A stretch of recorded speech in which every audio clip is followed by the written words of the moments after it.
Testing से जाना।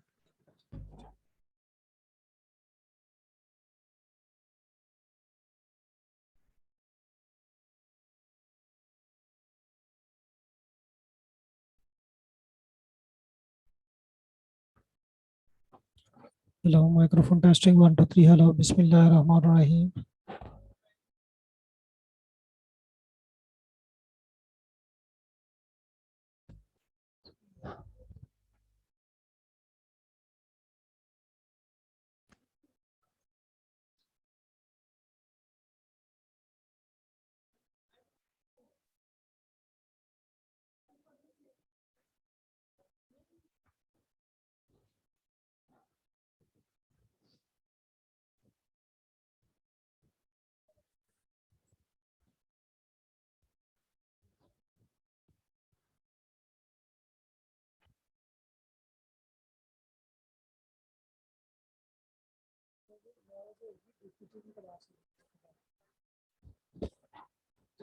Pathology की क्लास जो सही सारे होता है उन्हें क्लास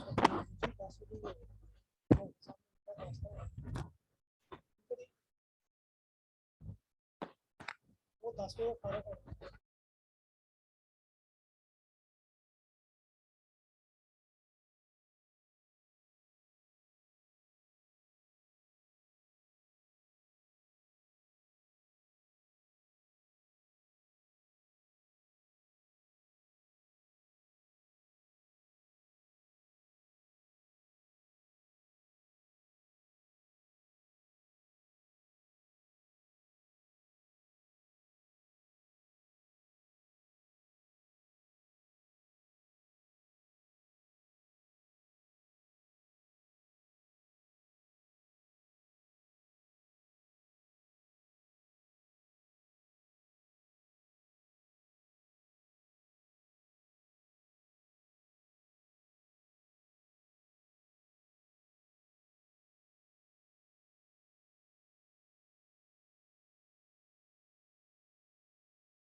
तो हमने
online.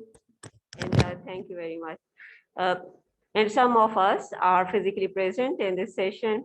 And being a medical editor, I know that it is a very hard task, a very challenging task. And I'm very lucky that most of you, especially those who are present in front of me, as well as those who are present online, they are in editorial boards of certain important journals, and some of them are editors themselves. So this is a very challenging job, especially in the context of Pakistan. What we are facing here in Pakistan, the situation is like this, that whatever research is being published, it is the true reflection of the mindsets, how we are capable of having evidence-based practices, how we need solutions to different problems, and how we give the weightage to the evidence that has been produced in our local context.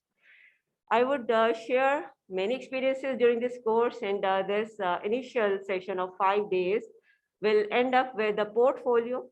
And in portfolio, we would discuss later on that every session would be the part of your portfolio. And that portfolio will lead to the certification that you have successfully being able to accomplish this task. Here, another important thing is, first we would have a short introduction session. And I know many of you by name, but I want you to please let me know what is the motivation behind attending this course. And after completing the certification course, how would you be able to play a significant role in certification later on? So we should start with Dr. Sharif, Professor Sharif. Please, sir, mic aa raha hai. Just give me a minute.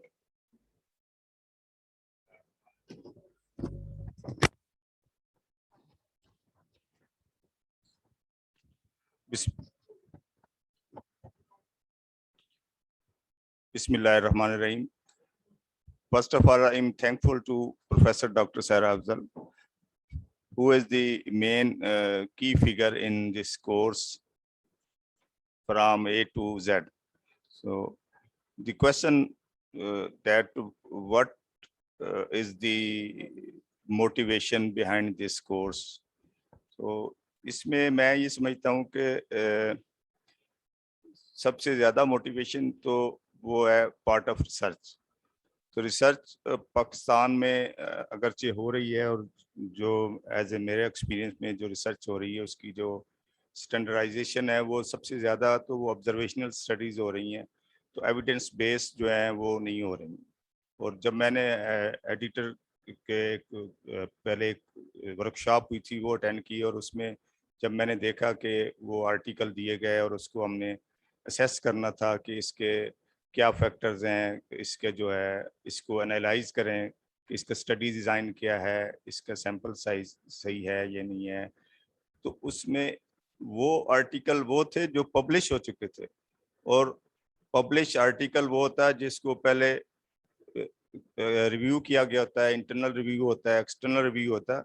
इसके बावजूद मैंने देखा तो उसमें हमने खुद बैठ के उसमें इतनी उसमें मिस्टेक थी, इतने उसमें फ्लॉज थे, तो उससे मुझे मोटिवेट हुआ कि ये इस तरह का जो है हम जो कोर्स है इसको अटेंड करना चाहिए, और इससे हमारी जो है ना जो रिसर्च की अप्रोच है वो इम्प्रूव हो. तो ये चीज़ मुझे मोटिवेशन पे लेके. Thank you very much, sir. This is wonderful. And one thing that I want to comment is about when we were having the interview, you have highlighted all those problems that editors are actually facing.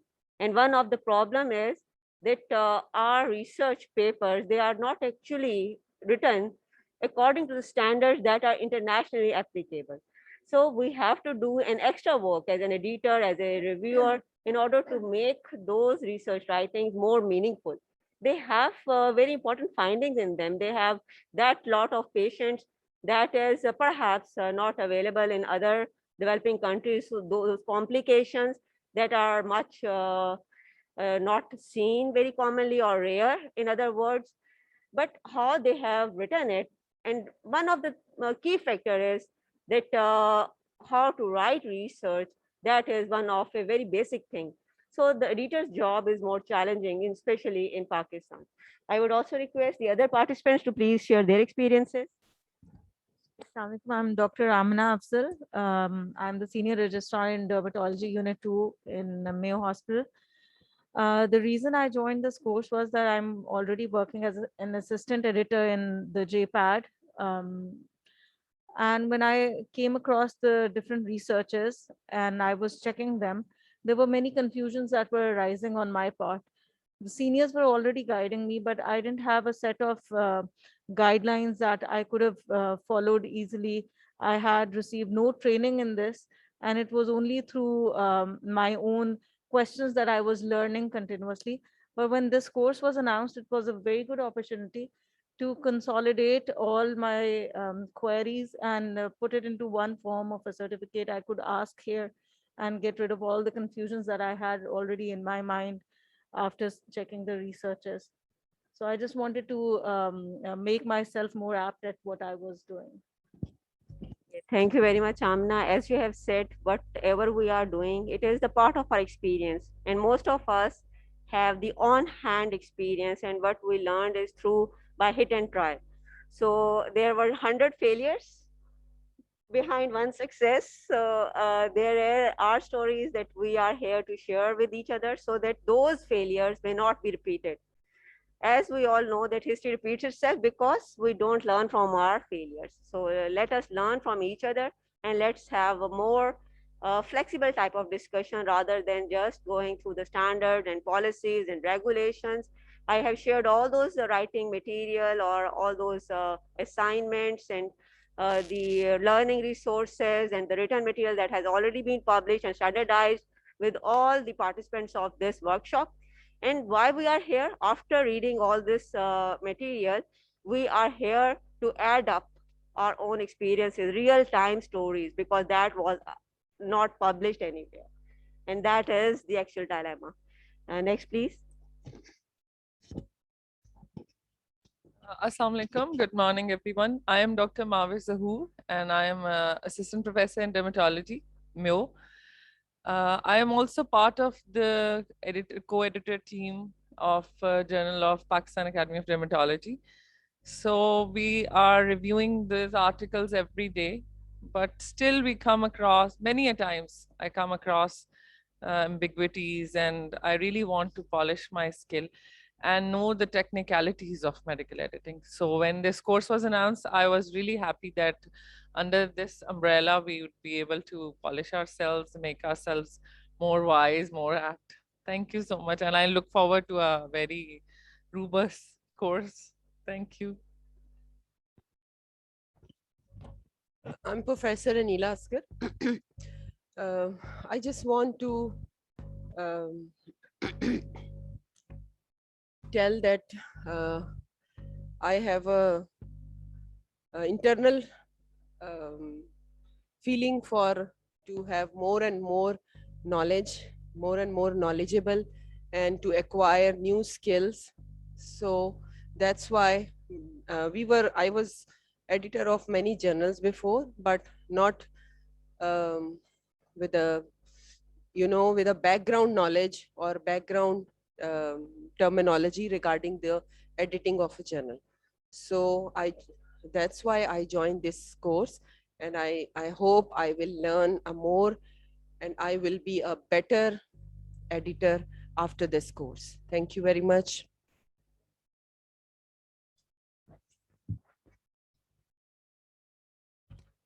जी बिस्मिल्लाहिर्रहमानिर्रहीम.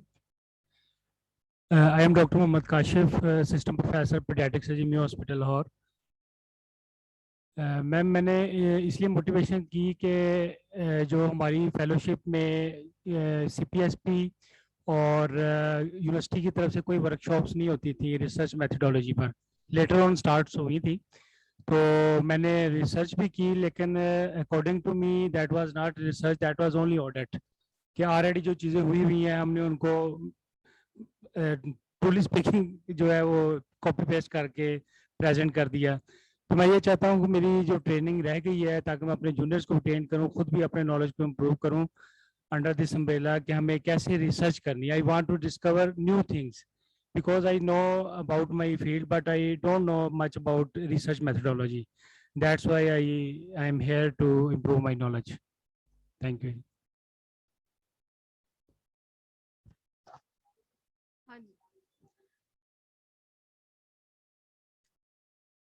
Assalamu alaikum. I'm Dr. Qala Binte Mansoor, Assistant Professor Pediatric Medicine, Mayo Hospital. I have joined this course in order to improve my learning and skill for research and auditing. बाकी जो कोई सबने कहा है वो सब मेरे दिल की जुबान है.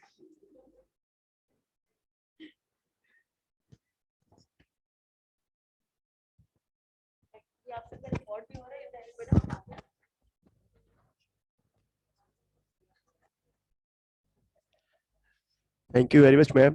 My name is Dr. Sakhawat Abbas, working as consultant physician and assistant professor at Court Khwaja Said Hospital. And to be an editor is a privilege and an honor, not at national level, but as well as at international level. And research is basically the real currency for you in the academic world. And that was the motive for me to join this course. Besides that, I am also a provisional supervisor for my trainees. So I will have to review their articles and their dissertations and synopsis so that I should have a grip on my subject, and as well as should know how the journals are edited and what are the basics to review the articles. So that's the main motive for me to join this course. Thank you.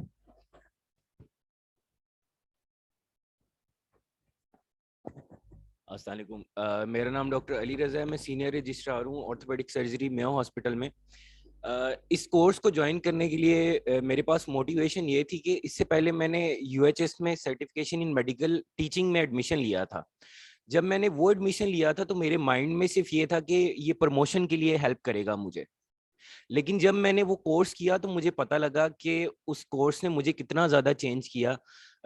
Teacher centred की बजाय student centred हो गया मैं. बिल्कुल मुझे all together change कर दिया. यानी आई कैन से कि जो नया ज़माना है उस हिसाब से ना उसने मुझे ढाल दिया. सो ये जो मेडिकल एडिटिंग का कोर्स है, जब मैं अपनी रेजिडेंसी में था तो मैं अपने जूनियर्स और इवन सीनियर्स के सिनॉप्सिस और थीसिस जो हैं वो करेक्ट किया करता था. और जब मैं रिसर्च आर्टिकल्स मैंने लिखने शुरू किए और पब्लिश कराना शुरू किए तो मुझे हमेशा दूसरों की हेल्प चाहिए होती थी. दैट्स वाई मैंने ये कोर्स ज्वाइन किया, क्योंकि जो रिसर्च है वो फ्यूचर है पाकिस्तान का. और एज अ सर्जन आपने जो भी कट वर्क करना है आपने उससे पूरी दुनिया के सामने प्रेजेंट करना है. और वो भी एक अच्छे तरीके से और एक ऑथेंटिक वे में होना चाहिए. प्लस अब मेरा गोल ये भी है कि जो पाकिस्तान ऑर्थोपेडिक एसोसिएशन का जर्नल है उसके एडिटोरियल बोर्ड में मैं जाऊं. मैंने ये कोर्स ज्वाइन किया. Thank you. Thank you very much. I am very happy that they are highly motivated people.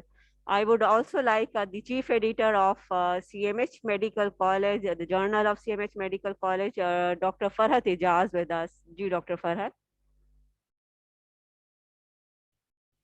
आपके please unmute yourself.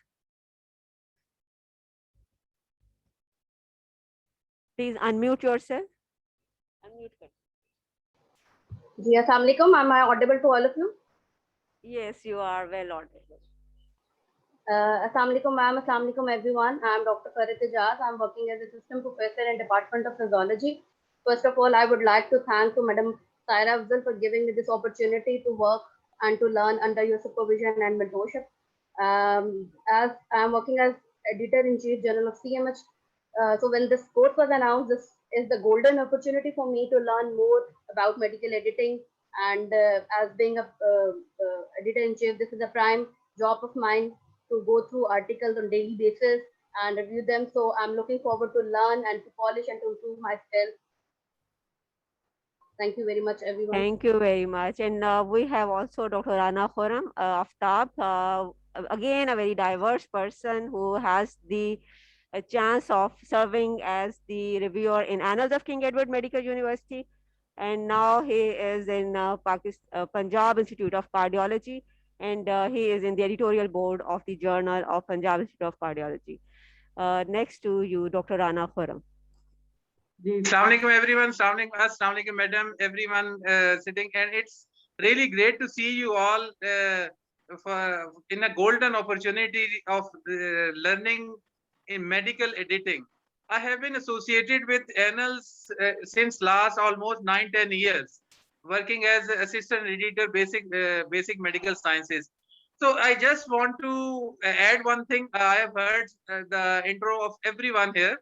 I just want to add one thing कि इस कोर्स में दाखिले का एक बहुत बड़ा ये फायदा ये होगा कि आपकी अपनी इम्प्रूवमेंट बहुत ज्यादा होगी apart from your you can polish your skills of medical editing article writing में जो है it will be greatly helpful आपको सारा एंड इंशाल्लाह after the at the end of the मैंने उसमें एक ग्रुप में भी एक लिखी थी चीज enter to learn and leave to serve. And inshallah, at the end of the course, at the end of 6 months, we will leave to serve in a best possible way. Thank you very much, all the facilitators and everyone here. Okay, thank you very much. As this is a family, we all are here to learn from each other as a mentor, as a teacher, as a mentee, as a student. We all are here to have a more experience of how the things should be done and how the things are going on. As far as the online courses are concerned, I always prefer to have on-campus training and physical interaction and having the talks and discussions.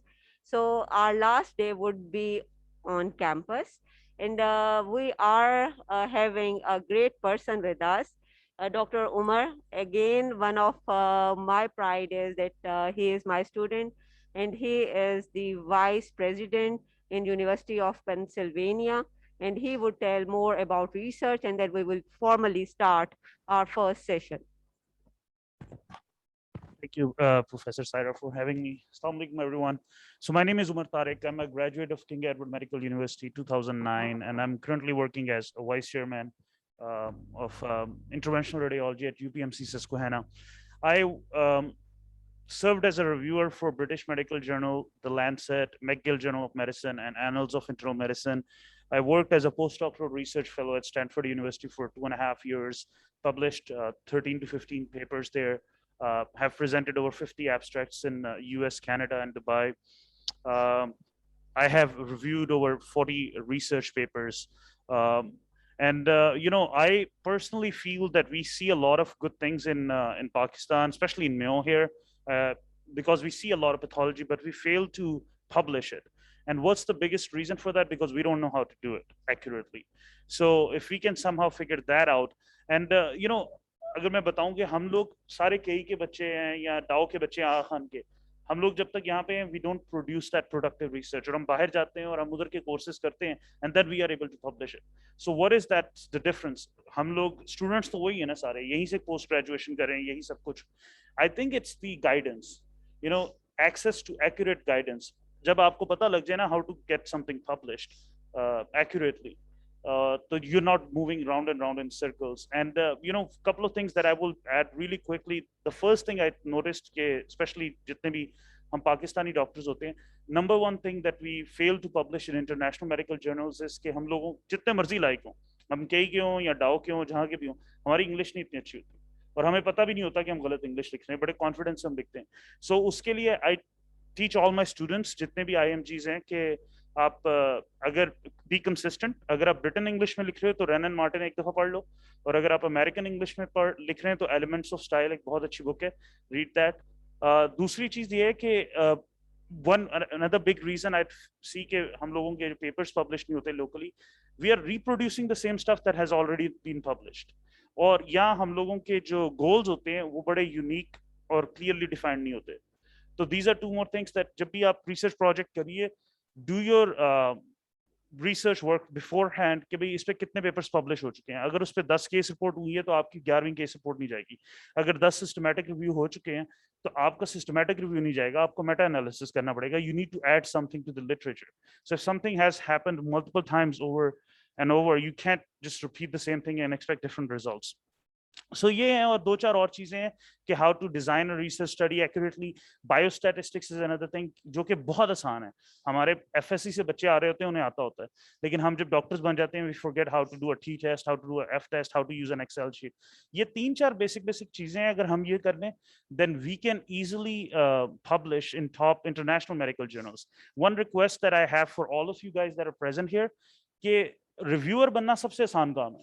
I was able to become a student reviewer of student BMJ while I was a fourth year and final year student at KE. तो आप दुनिया के जितने भी top medical journals हैं आपके profession से, अगर आप पीडियाट्रिक सर्जरी में है तो आप American journal of paediatric surgery में जाइए, आप ऑर्थोपेडिक सर्जरी में तो आप European journal of orthopaedic surgery में जाइए और उन्हें कहिए कि भाई I am willing to be your volunteer reviewer. उसका फायदा ये होता है कि वो आपको गाइडलाइंस देते हैं कि these are the guidelines that you need to review the article on. और आप अपनी देखते हैं कि उन्होंने क्या क्या चीजें फॉलो की हैं, क्या नहीं की. Based on that, you submit your own recommendation. So you're working as an editor, saying कि भाई should this paper be accepted, rejected, accepted with minor revisions, major revisions. चूंकि आप ये पैसिवली करते हो तो आप खुद बहुत सीख जाते हो. फिर जब आप पेपर लिखने लगते हो based on your experience as a reviewer, you can serve as a much better author and a much better editor. Last thing I will say, which should be the first thing whenever you're writing a paper, please start with instructions for authors. चाहे आपने abstract लिखना है, चाहे कुछ भी, जिस भी journal में आपने पब्लिश करना है, पहले उसके इंस्ट्रक्शन फॉर ऑथर्स देखें और ऑथर गाइडलाइंस को देखिए and follow them to the एक एक पॉइंट जो वो कह रहे हैं उसको फॉलो करिए. चलिए जी, thanks for having me here. So I'll let you continue with the rest. Thank you. Thank you very much. As we all are here to have the practical hands-on experience on certain important things, I would request please presentation आप upload कर दें. आप सबने जिस trust का एक इजहार किया, yes I know this is a part of courtesy. I am humbled, लेकिन मेरी आप काम जो है ना रिस्पॉन्सिबिलिटी ज़रा मुश्किल ज़्यादा हो गई है, because the trust you have shown in myself as a courtesy gesture has made me to think again that how much I have to put an extra effort to make it really a remarkable journey for each and everyone, because you all are very well experienced. So whatever Dr. Omar has said, we have, or whatever you all have said, we have to take in account a very important thing, that we are the one who are making the rules. We are the one who are making the policies and procedures. And this is we who have to define what authors' guidelines should be there. Because authors have to follow the guidelines that have been published in their policy of the journal. So here we will do this right now. How we will do it? Let's see. Next, please. So as we all are editors or the part of the editorial board, so we have certain roles, like we have to plan, coordinate, and revise the material for the publication in a journal. Editor reviews these research manuscripts and finds idea and decides what material will get published to produce impact. Whatever the things are being published around the world, if they are being cited, if they are being used for evidence-based practices, if they are being used for making others' life easier, if they are making the policies for other people and for the healthcare services, and they are serving the humanity, then they're worth publishing. Otherwise, they are not. Editor offers comments to improve the product and suggest titles and headlines. Editor choose the reviewers, and again, one of the backbone of any good journal is the reviewer. If you have a good team of the reviewer, believe me, the role of the editor is much easier to perform. If you don't have the team of the good reviewers, then it is very difficult. And with time, what I have learned, if I have to, remove my mask because I have to put an extra effort to speak, right? So as an editor, what I have observed is when you have a reviewer who is especially from a technologically advanced country, they feel overburdened if you send them articles more than once a month. So you must have a very large pool of reviewers in order to retain your good reviewers with yourself. Otherwise, with time, most of the reviewers, they start quitting And even you are losing the good reviewers, even though they want to review your articles, but due to the quality issues, due to the something that has to be revised again and again, and they have to see it again and again, they get overburdened and fatigued. Another thing that I have been practicing for years now, that if some reviewer have made a comment, I would like him to see the revisions. And this is something that is unavoidable. I know that I want certain thing to be corrected. If another reviewer will see the correction, he may have some other idea about that change, and that would lead to a chain reaction of endless changes. And every time that fatigue would be for the author. They would start changing the things, and later on another reviewer would add on, and then another reviewer would add on. So I always like that the changes that has been advised by a certain reviewer, they have to see what they want in that article, and that would decrease the author's fatigue. Editor is responsible for what is published. So this is a very famous thing, that he has to face the music, especially in our local context. If there is a good thing that is being published, we all know the author takes the credit that this is my research, and it is so good that it has been published. And if it is rejected, then it is always the editor's fault that why it has been rejected. And editor, the most important part is the responsible for the success or the failure. You may ask, what is the role of a managing editor? What is the role of chief editor? What is the role of any other dash dash dash editor? I would say the person is editor with any super script or underscript if he is responsible for the success or the failure. If any recognition body or if regulatory body has de-recognized the journal, then who is responsible? It is the editor. It is not the authors, not the reviewers, not the institution, not the other stakeholders, but the editor with any managing editor, chief editor, with any role that has been assigned to that editor. So the editor is responsible for the failure. If that's so, then the success is also attributed to the editor. Next, please. Today's session would be more about the policies and procedures, because we know that editors, they have to make a very clear-cut policy, a crystal clear policy. If there are ifs and buts, if there are certain flexibilities, if there are certain things that can be done or not done on the personal desires, then that journal can't perform very well. So we have to be little rigid, and we have, as an editor, I would ask each and every person who is listening to me, perhaps they would not agree, because everyone has the freedom of thought and freedom of speech, and they can disagree with me. But I think that the policies should be stringent, and there should be no ifs and buts.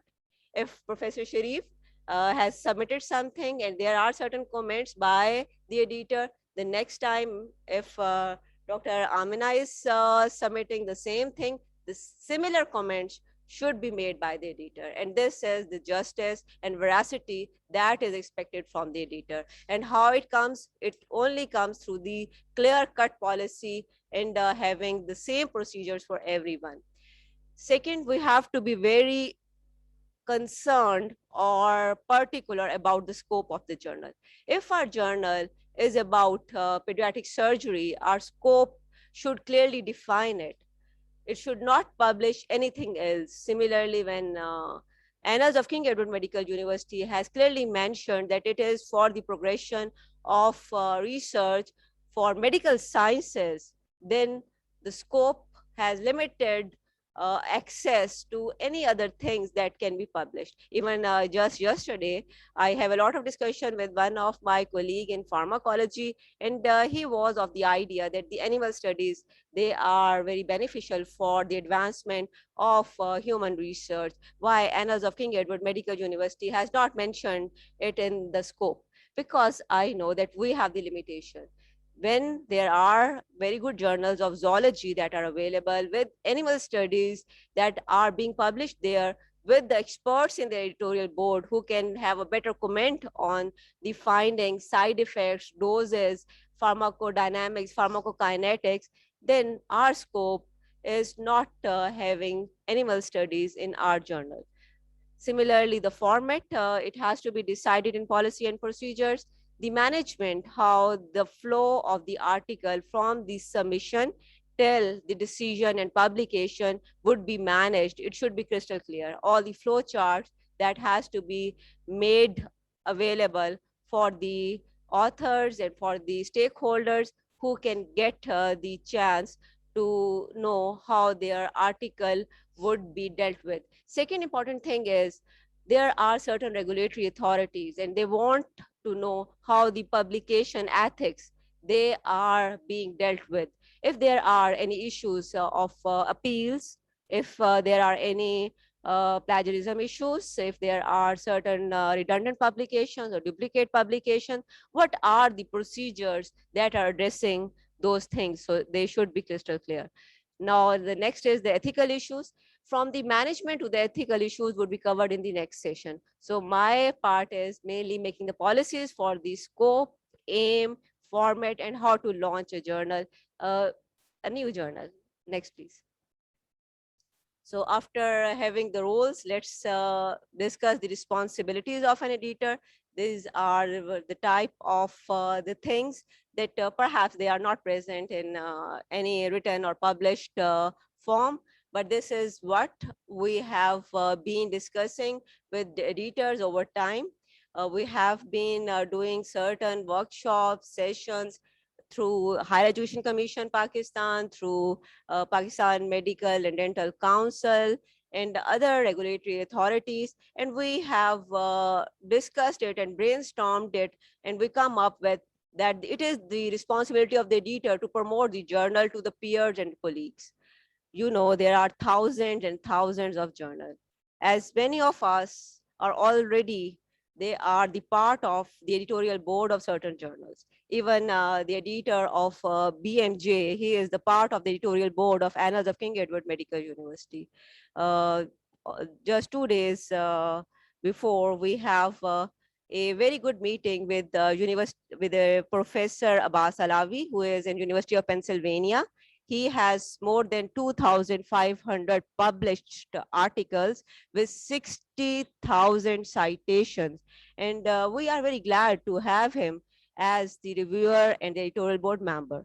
So it is the duty of the editor, whenever they find someone who is suitable for their journal, they should invite them to their journal to see how the reviews are being done. And then these people would become the ambassador of your journal. If they would see the quality and they would see the fairness and the justice that is being served and how the things are being published, they would like to promote the journal that has their own stakes with them.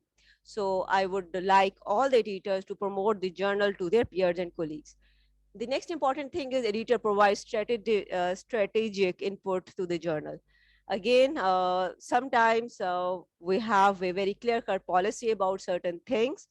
However, when we have to put down a strategy for it, we have certain difficulties. We have the hurdles that are unforeseen, or they are very difficult to have a clear-cut policy about that. So we have to revise our policy according to the hurdles that we are facing again and again to make a strategy more useful for others.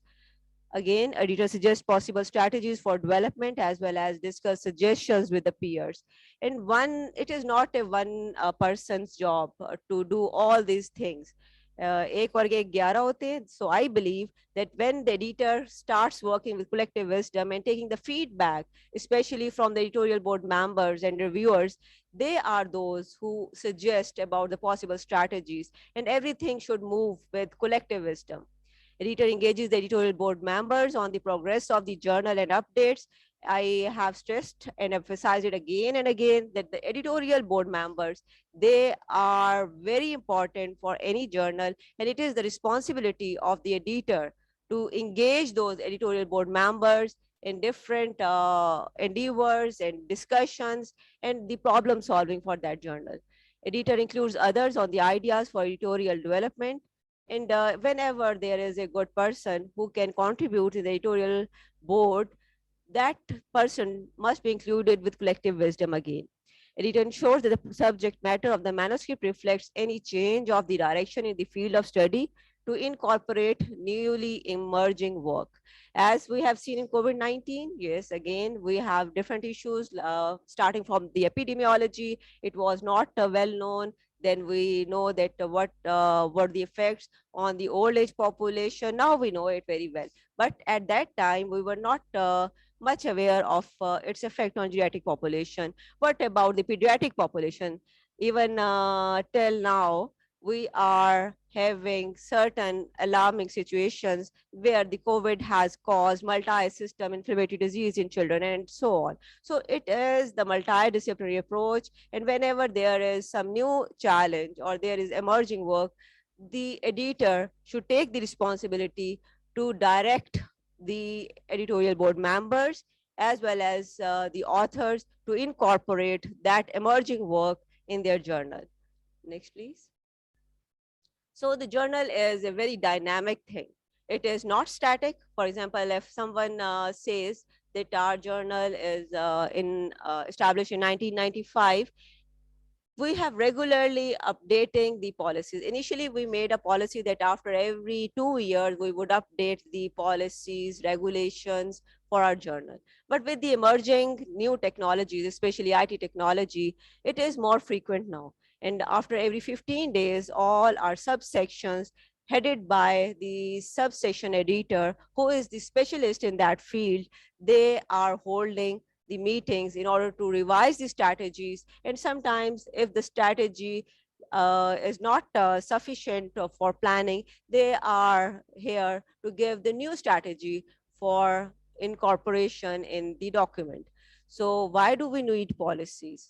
The editor will be able to consider what policies are essential to meet the goals and vision of the journal. And whenever there is any problem, the goal and vision of the journal, that would have the first priority. Then we have the journal scope and structure. Again, the editor will be able to develop a vision for her journal and communicate a policy statement covering the aims and scope and the structure and format of the journal. And the next important thing is governance. The editor will be able to advise the editorial board members and other governing bodies on the most appropriate division of roles and responsibilities to ensure success of the journal. Believe me, the most important part in any journal is the editorial freedom. Whatever the journal is having different vision, goal, it is not following any instruction that is being given of a person in a place of authority. It is the editorial freedom that governs any journal. Next, please. So the types of editing, we would have the next session on the types of editing. And again, it is very clearly, it should be mentioned in the policy document that what type of editing the journal would follow. Similarly, the types of reviews, whether it would be open review, blind review, we would have a discussion with you people too, that what type of peer review would suit us best. Sometimes, perhaps in other countries like US, UK, they would have more favorable remarks in favor of open review system.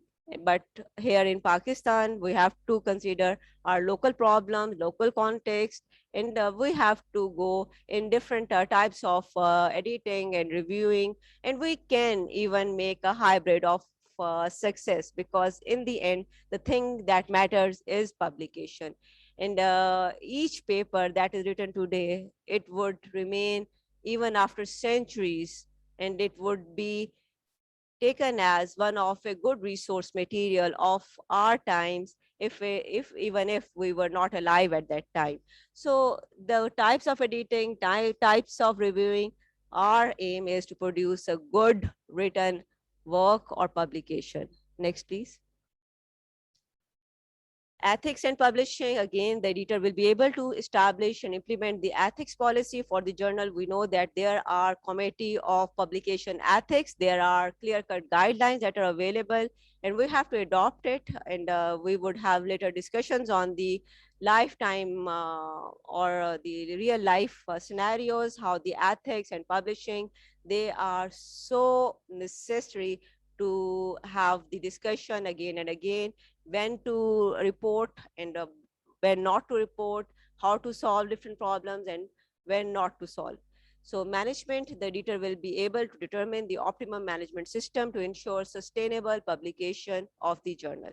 My take here is the sustainable publication. I have seen many journals who are lost in time. In 1960s, one of a very good journal has sustained, and that journal is now Impact Factor Journal.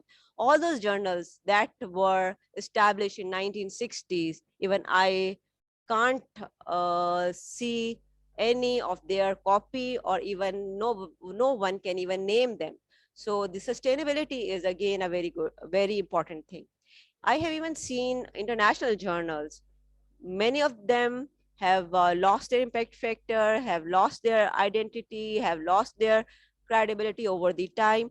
And this is one thing that should be ensured by the editor, that the sustainable publication of the journal have to be maintained. Next, please. So the question is, after all this, is why do you need policies? And I want you all people to contribute. So anybody who want to let me know what are their thoughts now, that why should we have certain policies of the journal?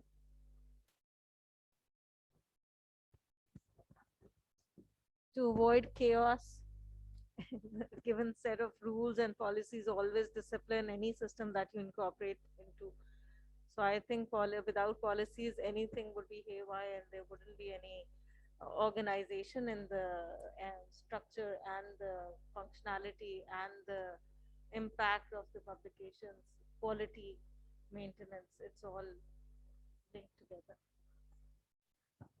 Probably, as you have mentioned, that many journals have lost their impact factor, and of course, maybe the presence, because they were not that nicely structured, and they lacked these policies actually, because of which the foundation was not that strong that they could not keep the pace. That's what I feel.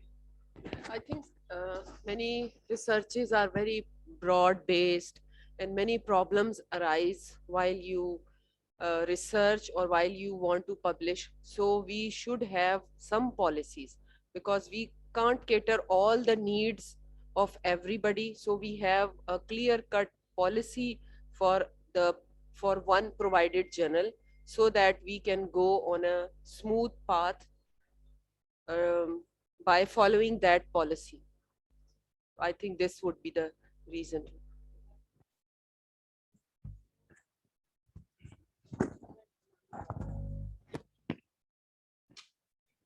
Madam, I think we should need policies to so that we can meet goals of our journal, and the vision that we have made to meet goals of our journal, and to gain good impact factor for our journal.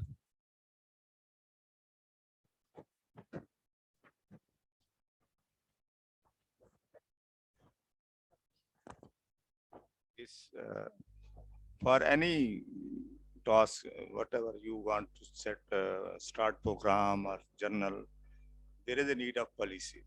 So without policy, you cannot take success on that program.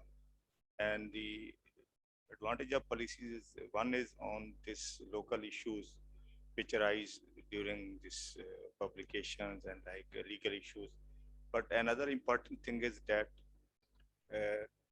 most of journals or most of program has policy, but they are verbal policy. documented policy is very necessary for the recognition of journal on the international level and also for its impact factor. They will check if they want to rate your journal, they will check what is your policy, it is documented or it is implemented. Thank you very much. A very nice suggestion about the policies that are present in certain journals and they are being led by our own needs. And how about promotions and if anybody wants to comment on that too.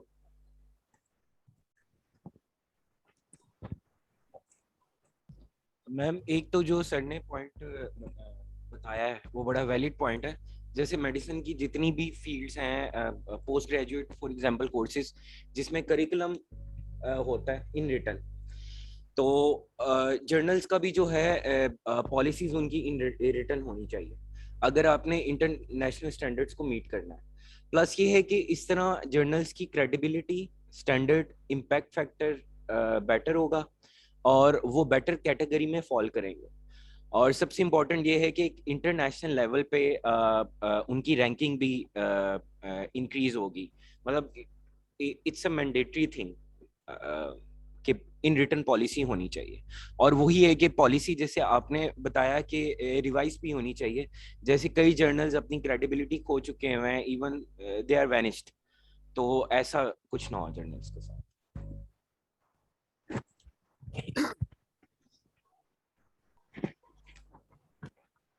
To maintain the sustainability and to maintain the standards of the journal, we need to have a clear-cut policies for every journal. That's the main thing, I think so. Thank you very much. Yes, I totally agree. To maintain transparency and to make the things crystal clear, we need policies.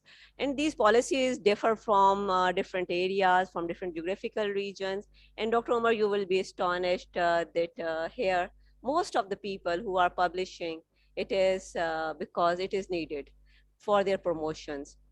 I would like someone to shed more light on this policy, because even internationally, if someone is in teaching cadre, they have to publish, and it is a very famous saying, publish or perish. So with the time, they have to have certain important teaching positions, and they have to prove their mental through their publications and research. And this is an internationally accepted norm. But what is happening here is that when the promotion is over, people are not as much interested in having more research and publications. So here I think it is something that is related with passion and something that is related with your inner desire to grow, to professionally develop and show others what you have found and how you have found it. I am very happy Professor Bilkis Shabir, she has also joined us. If anybody from the audience who is online, if they want to have any comment on this question, why do you need policies, you are most welcome. Dr. Farhad, Dr. Bilkis, Dr. Rana Khurram, or anyone who want to have any comment? Yes, ma'am. I want to comment. The policies are very important, as the policies are the one which make the clear cut. As if we have a clear cut aims and scope, it will enable us to attract the targeted audience, and by the policy we will be able to guide them. And the systematic strategy is the one by which we achieve goal from submission to the publication, and these are the policies by which we make them visible for the world. And without clear cut policy, we won't be able to sustain a journal, as everyone else has mentioned and you have mentioned. The sustainability of the journal is very important. The policy should be in written in black and white, and these policies should be revised according to the time and time. So definitely without policy, a journal cannot progress. Okay, thank you very much. Anybody else? So we will go forward. Ji, move करें, next move करें, please. तो अब as editor जो चीज मुझे बार बार थोड़ा परेशान भी करती है. अस्सलाम वालेकुम doctor Bilquis, madam please unmute yourself. Saira, I'm sorry I joined a little late, लेकिन एक तो ये कि congratulations for holding such a successful session once again, despite all the COVID and all that. Saira, yes, policies are very important, or I think that, can you hear me? Madam, we are, yes, you are audible. You are audible. The policies are definitely very important, and as everybody has, you know, touched on the various aspects of it. लेकिन मुझे ज़हन में ये आता है कि इस वक्त शायद वो policies are not important. You don't feel कि ये अभी कोई सुन रहा हो कहता हो ये तो बस ऐसी बातें हैं ये वो. But years after, you know, many a times we come across articles and of interest which date back to 80 years, 70 years, and we look into them, and then we, you know, they are archives, and these archives are, you know, sometimes very interestingly you come across things and they are landmarks in history. So we make history when we write something.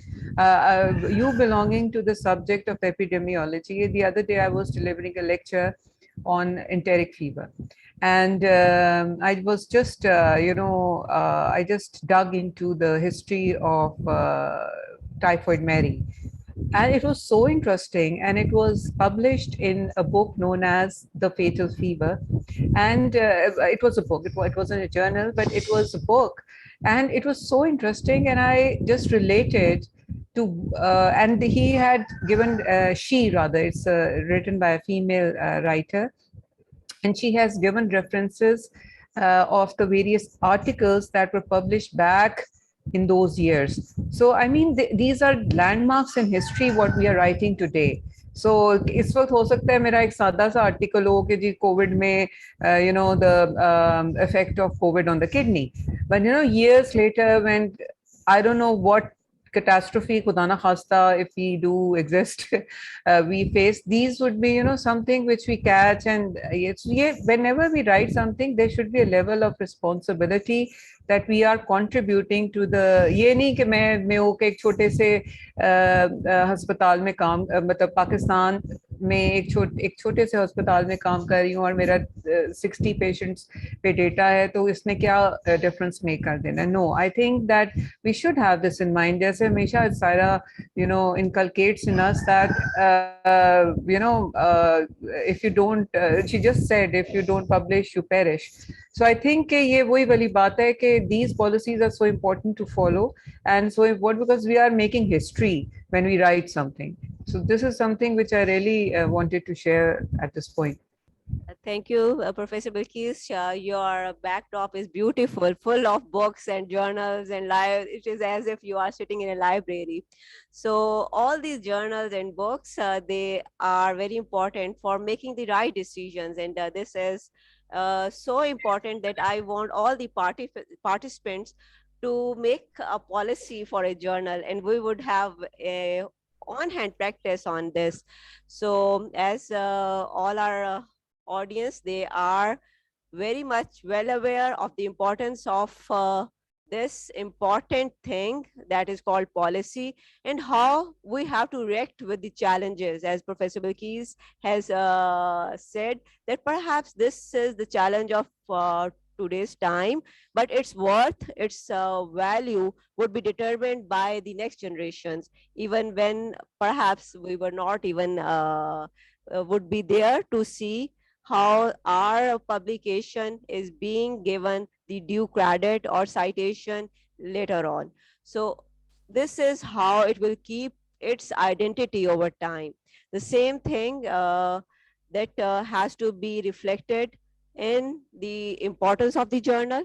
So whenever you are making any policy, you have to consider aims and scope, process of decision making for the journal policies, for the wider audience, stakeholders and end users, process of decision making for individual manuscripts, including peer reviewers, and editing and peer review of non-article material, such as editorials, expert opinions, and letter to editors. Again, there are many journals who have the policies that they don't send editorials for peer review because they have been written by the experts, and letter to the editor, again, it is not peer reviewed. However, you can make a more stringent policy for having the editorials and expert opinions to be peer reviewed. as I always believe in teamwork, and I have already said the collective wisdom is always superior to one's decision. So it is always beneficial if the non-article materials are also being peer reviewed. Again, there should be the clear policy of appeals. If someone is unhappy, they must be given a chance to get the appeal being heard, and the decision should be made according to one's desires, or you can say that why there is a justice, but it has to be shown. So if they have any desire, that it should be addressed with the policy document, that yes, your desire, it is there, but here is the policy. And when there is some conflict of interest, then the policy document that would have a more stringent application rather than one's needs and desires. Again, the conflict of interest, especially from pharmaceutical industry, as Dr. Omar is with us, he would shed some light on the conflict of interest and how the pharmaceutical industry, they are leading the research in different directions, and how the financial requirements, they are having an influence on the conflict of interests, and how they have been taken care of by the publishing or the editors, by publishing team or editors. So the authorship and contribution, again, something that has to be taken care of, because we know there is gift authorship, there are ghost authorships, there are certain other authorships. So we have a very clear cut International Committee of Medical Journal Editors policy about authorship. If someone fulfills that criteria, they are authors. Otherwise, their name would go to the acknowledgement. Then we should have another policy about fraud and plagiarism. There are some minor things too that has to be taken care of. Next, please. Sorry, that are duplicate submissions. In annals, we are having a lot of issue by this duplicate submission. We take the oath from each and every author, and it is duly signed in authorship form that it has not been submitted elsewhere till the decision of the editorial board of Annals of King Edward Medical University is conveyed to us. And if it is rejected, then we would have another submission. But later on, we would have this thing of duplicate submission. And unfortunately, we have to make a blacklist of certain authors who have duplicate submissions. And during the process of having the review, we come across a publication that is already submitted in King Edward Medical University and also submitted elsewhere. So with the IT technology and with plagiarism softwares, we are using two of the softwares, Authenticate and Turnitin. It is so easy to rule out this duplicate submission. Similarly, there are many journals where the advertisement is a key factor in running that journal. Again, it is something that should be dealt with care, with great care or carefully. I have seen a journal where almost 50% of the journal that covers advertisements. I know there are financial issues and there are burdens that are being dealt by the editor, but that is something that should be clearly made in a policy document, that how much advertising would be allowed and how much advertisement would not be allowed. So the journals that are more like a magazine, it is something that should be discouraged. Again, copyright and other legal issues, as we know, all those things that are published in one journal, they are the copyright of that journal. And even the author, they have to submit a statement that their copyright would be with the editor of that journal. So it is another important thing, how to deal with the different legal issues. We have different distribution models. There are free distribution, there are open access publishing. How we get good citations, it is through open access journal. In Annals of King Edward Medical University, we are having free distribution models, we are having open access policy, and that is why we are being cited in 206 countries. And even our one issue, that is the special issue of Annals of King Edward Medical University, got more than 500 citations. And this is the beauty of IT technology, that whatever good work is done anywhere in the world, it is being cited by other people. In Annals of King Edward Medical University in September 2020, we have the first publication on the outcome of the pregnancies with asymptomatic, mild symptomatic, and severe symptomatic COVID disease. Later on, many people worked on similar ideas and they cited that article, and we are feeling so good that first time it was being published in Annals of King Edward Medical University. So this is how the open access in publishing has made those things visible to rest of the world. So next is the journal funding. You have, as an editor, you have to take care of that. Journal pricing, role of editors and governing bodies. You have to make a policy. What would be the role of the editor and the other governing bodies, like the owner of the journal and the other stakeholders, and how the role of the editor would continue with editorial freedom. Scope of the activities of the editorial board and structure of the editorial board members. How we have in Annals of King Edward Medical University, 50% of the members, they are from technologically advanced countries.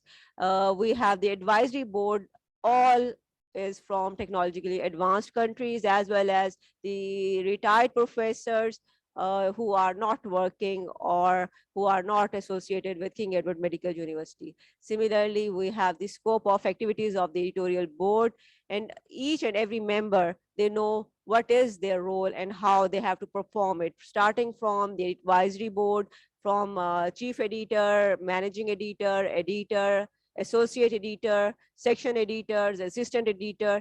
Each person has a clear role and responsibility allocated to them.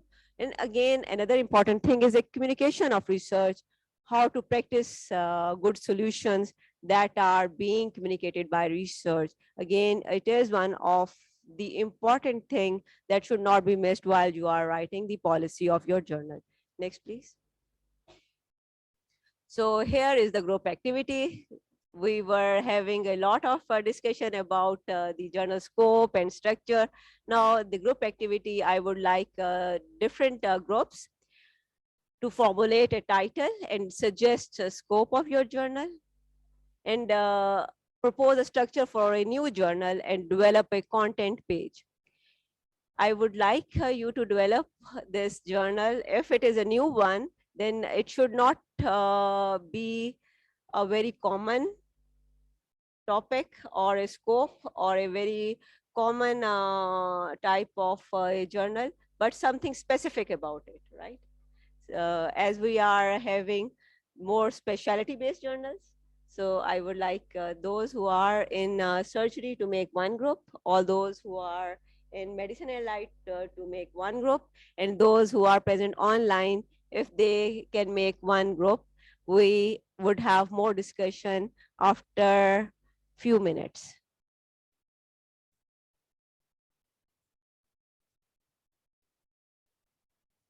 So you have 15 minutes to accomplish this task. All those who are in medicine and light, they can make one group. Surgery and allied, they can make one group, and they can even have their positions to be changed. And those who are online, they can make one group. And you have to formulate a title and suggest a journal that is not very common, that has some innovation, and you have to propose a structure and to develop a content page. If you already are working in a journal, you can have a sister journal, right?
and scope, you can see the questions that would be asked later on.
Dr. Saira, really wish I was sitting on the empty seat besides you. Madam you are most welcome. आप इसमें sir आप शुरू करें जी। आपने भी इसमें part play किया है, आपने भी इस टास्क को कंप्लीट कर लिया है। No, I was an मैं तो observer and a learner. आप हमारे ऑब्जर्वर हैं ये कि हम काम सही कर रहे हैं कि नहीं कर रहे। डॉक्टर बल्कि ने बड़ा ही खूबसूरत मैसेज किया है। और the best and most beautiful things in the world cannot be seen or even touched. They must be felt with the heart. तो मैडम हमारे लिए ना आप अपनी दुआएं जारी रखें और हमें फील करें और हम आपसे जो आपकी ऑब्जर्वरशिप है उसको फील कर रहे हैं। और मैं सीख भी रही हूँ honestly. Thank you so much जी। तो अब जो हमारे फर्स्ट मेडिसिन के बैच रेडी है, हम इनसे पूछते हैं जी। आपने अपने जर्नल के बारे में हमें अपडेट करें।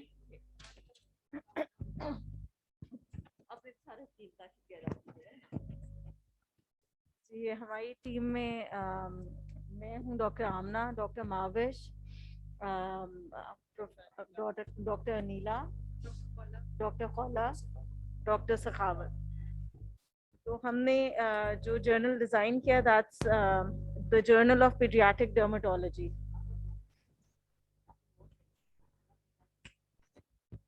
The title of the journal is Journal of Pediatric Dermatology. The scope is to publish research based on the dermatological diseases in children of the age up to 12 years of age. The rationale was to equip the readers with latest advances in the treatments and updates on the latest research work of impact in dermatology and pediatrics. The target audience was dermatologists and pediatricians, and also the postgraduate students of both these specialties. The topics that we would cover would be: the journal will include diagnostic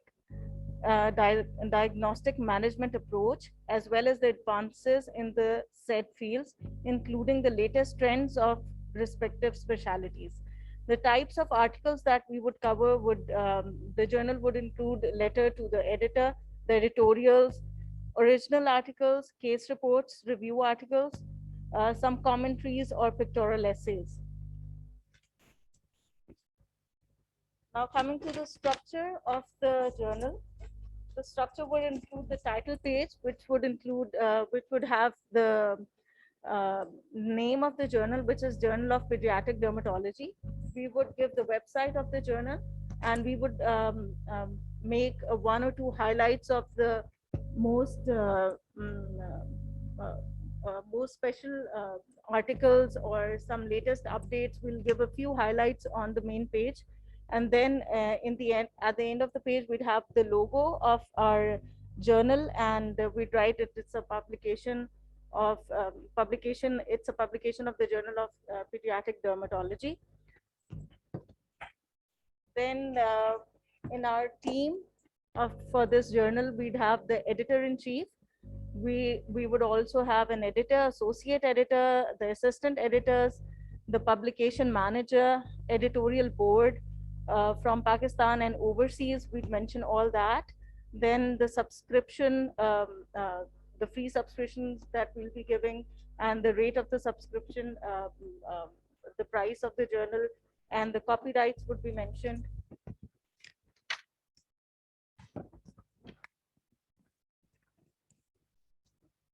And the contents would include the editorial, the original articles, review articles, case reports, and information to authors. This would be the sequence of the articles that will be included. Okay, this is wonderful. It is as if you can start the journal even the next day you have been certified as medical editors. The second thing is, as we have said, that it should be a sister journal. So I'm very happy that you are already in the editorial board of Journal of Dermatology, and you have you are presenting something about a sister journal like dermatology and pediatrics, and making it the two things combined together. Do you have specialists who are available as dermatologists and well known for dermatology in pediatrics? We don't have any different specialty of peds dermatology in our hospital currently, but the dermatologists themselves are dealing with a lot of children because all the children with skin diseases come to our department. So we have a lot of experience in that. But if we make a joint venture with the pediatricians, it would be something very new, innovative, and it would benefit us to a great detail because the pediatricians would update us with their knowledge, and we can also update them with the thing, our experiences. So it can be a very new and nice venture if we go for it. Currently, there's no such thing as that. As far as international journals are concerned, there are journals that are available in pediatric dermatology. What about Pakistan? Currently, we don't have any such journal. So it is again a very innovative idea. So this house is open for discussion. If anybody wants to have any question.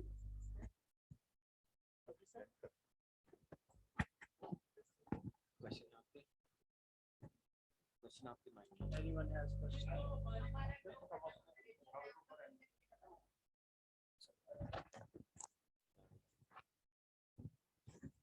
So just curious, you said what was the age cutoff? 12. So why 12? So based on my understanding, I once published a paper in actually pediatric dermatology, and that was the age for them was 18. So the American Journal of Pediatric Dermatology uses 18 years. So I was just curious, why 12? Why not 18? Is it? That's why probably. Oh, that's because of the local guidelines. Okay. Okay. Now the other question I have is like the only thing, it was perfect. Like seriously, I gotta commend all of you. It was perfect, immaculate. The only thing I think you didn't mention, or I probably didn't hear about the peer review system. You know, like double-blinded peer review or what? Okay.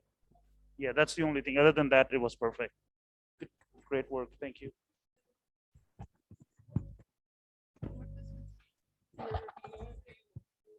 I just want to add this, that the specialty of pediatric dermatology is being under process to develop from CPSP side of, and I think you will hear khush khabri within a few maybe months that a new subspecialty pediatric dermatology will be developed, and we have we have allocated seats in government sector in Children Hospital Lahore, Children Hospital Faisalabad, Children Hospital Multan, but we don't have the faculty available for this, but this specialty is being under process development. Very well done. Any comment from the audience who, please, online audience? I would Professor like to Dilpreet? support the comment on the age limit, and maybe Professor Sharif would be able to comment on it even better. In some states in USA, they take 21 years as the upper limit of pediatric age group. And very interestingly, they deal with all the adult diseases, even more so in their society, at an age group which is pediatric. So I wonder why Pakistan is not moving ahead in this, because we are the ones who are admitting patients 12 and a half years old. And actually, I think that 18 is the cutoff range, which should be. This was a very pertinent point, which was raised by, I don't know whom. I'm Umar. sorry. Dr. Dr. Umar. Yeah, He is yeah, from yeah. University of Pennsylvania, and he has joined us today. Right. Thank you. Dr. Sharif would like to say something about this. Yes, I agreed with you, Professor Priti Shabir, because the age group just in New Hospital, just if patient is more than 12.5 years, then it is not being treated in pediatric, and it is being referred to the adults. Actually, if you see the anatomy or see the some what you call spectrum of diseases, it is similar to the child age group up to the 18 years. So practically, it should be managed in pediatric age. And there is another difference that as I was working in children hospital now, so the age, one is the age factor. Another factor is that some children, even at the age of 14 years, they are looking like adults. They have these mustaches and beard. So such children, they are difficult to accommodate in pediatric ward because of this, because there are only mothers are allowed and only pediatric people. So this is sometimes you have to filter that such patients. Otherwise, the age up to 18 years, it should be coming under children age. Okay, thank you very much. Anyone else? Dr. Farha, Dr. Rana Khurram, anyone else? If they want to have any comment? Okay, so let's go forward. According to the mission and mandate, it is a very good journal because the mission is to establish a new journal that is of pediatric dermatology, and that is something that is not present in Pakistan till date. So this is one of a very innovative idea. I really appreciate it. When we talk about the aims and scope, yes, it is very clear that the aim and scope statement that has been given by this group, I really appreciate it. A big hand for this. Again, a clap for you all. The next is about the target audience. I want to know about the target audience and the topic coverage because this is the key questions that were put forward, that who would be the target audience and how the topics would be covered. And if you would give me the more detail. Next is the type of article. The type of article should be based on the level of evidence. As we know, the guidelines, they are being developed from the systematic reviews and the meta-analysis. So why you have not mentioned the good level of evidence and all those articles that are from meta-analysis or systematic reviews? If someone want to submit it to your journal, it would increase the citation, it would give the more available guidelines. So why the types of articles are limited to just a letter to the editor, editorial, case report, and original research article? Why not the other forms? We're here to learn from you, madam. we'll, we thought usme aa jayega, but surely we'd like to include each and every type of article that's of benefit. Okay, thank you very much. So you agree that it should also have the systematic reviews, meta-analysis. As far as the review articles are concerned, there are further types like narrative reviews. And similarly, you have already mentioned about case reports, again, a very important thing that should be covered here. So what would be the topic coverage? Would you please elaborate on the topic coverage and what would be your target audience? Madam, our target audience would be dermatologists and pediatricians, and also the postgraduate trainees of these both specialities. So whoever is interested in both these fields would be our target.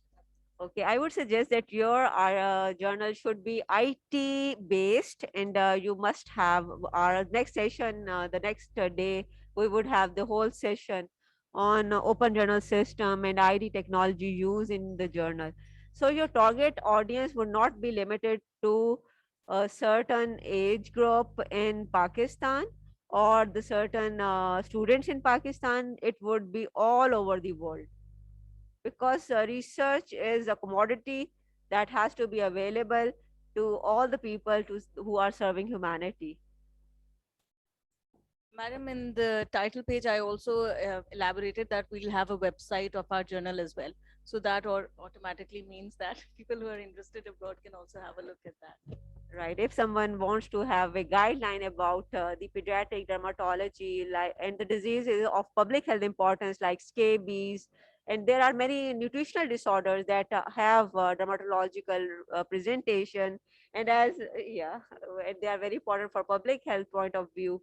So the target audience include all those people who are serving humanity, and they are even present across the border, and they can have your website address. Do you have the open access policy then? I don't really know the intricacies of these policies. If we are allowed that, and if it doesn't cost a lot to us, then it would be open. I don't know the monetary aspects of these things. So if open policy would be good so that we can target more audience, but it depends on the feasibility and the funds that we have, maybe. Thank you very much. I want more about the topic coverage.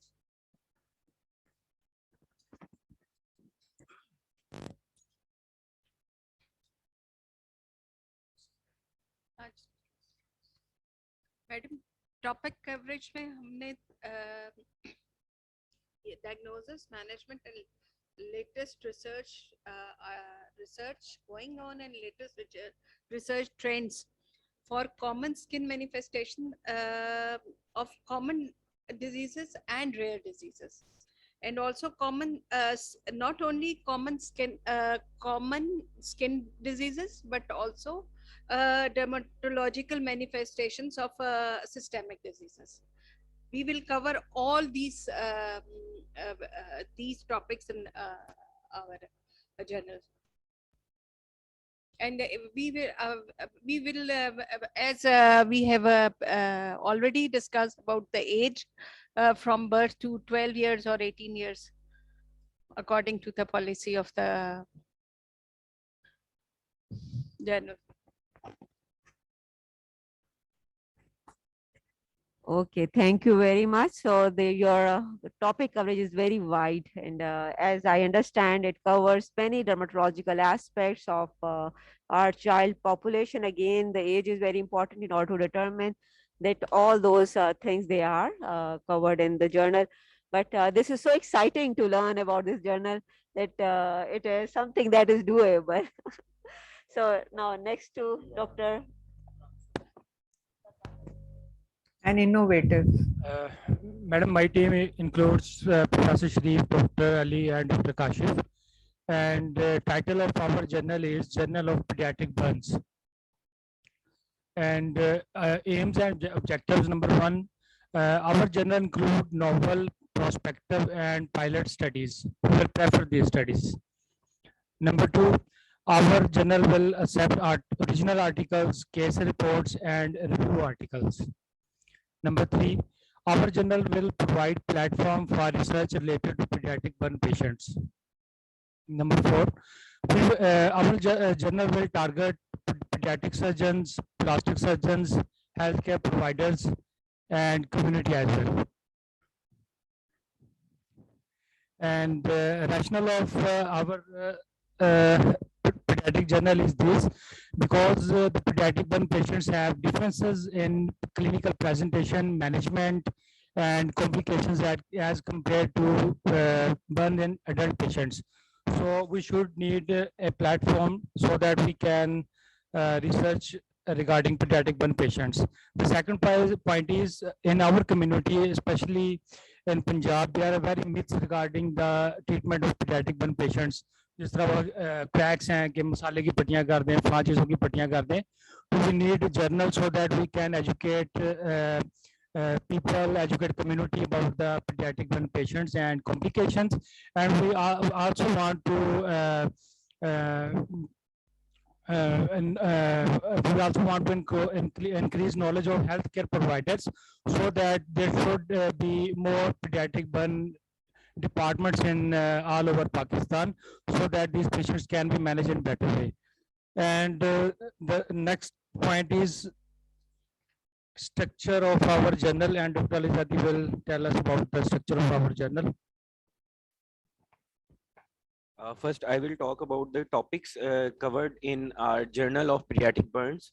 All topics related to pediatric burns from etiology, clinical presentation, management, and prevention.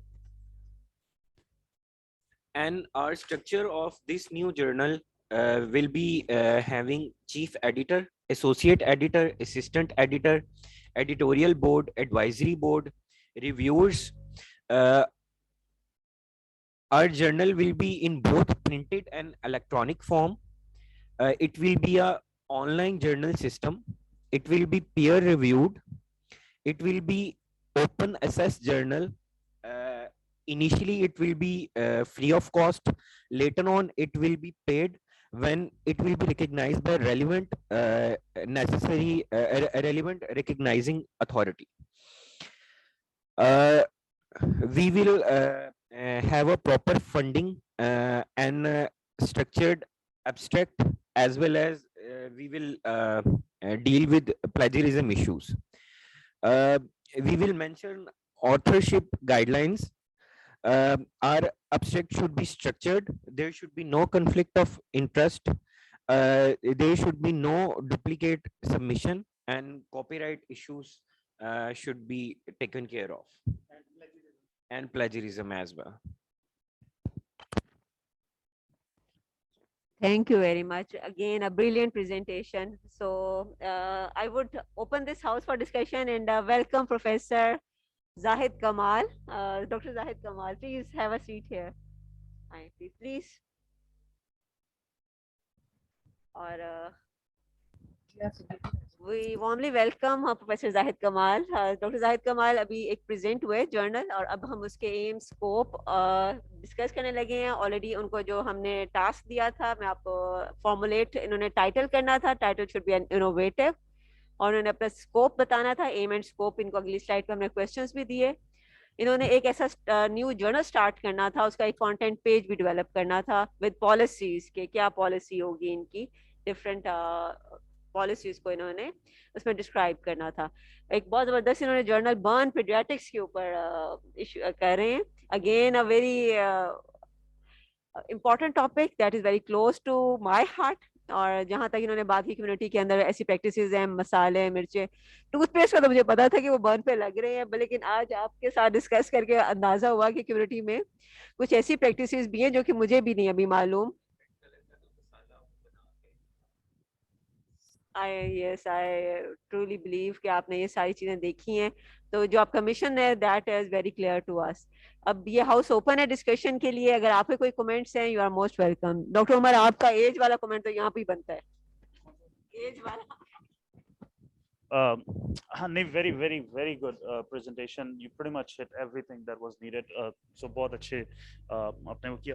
एक तो वही बातें, एक तो as का you didn't specify what would be the age limit. दूसरा ये कि जिस तरह वो it's okay क्योंकि probably you're not doing so. When you're saying it's not going to be double blinded, I'm assuming it's not going to be double blinded, right?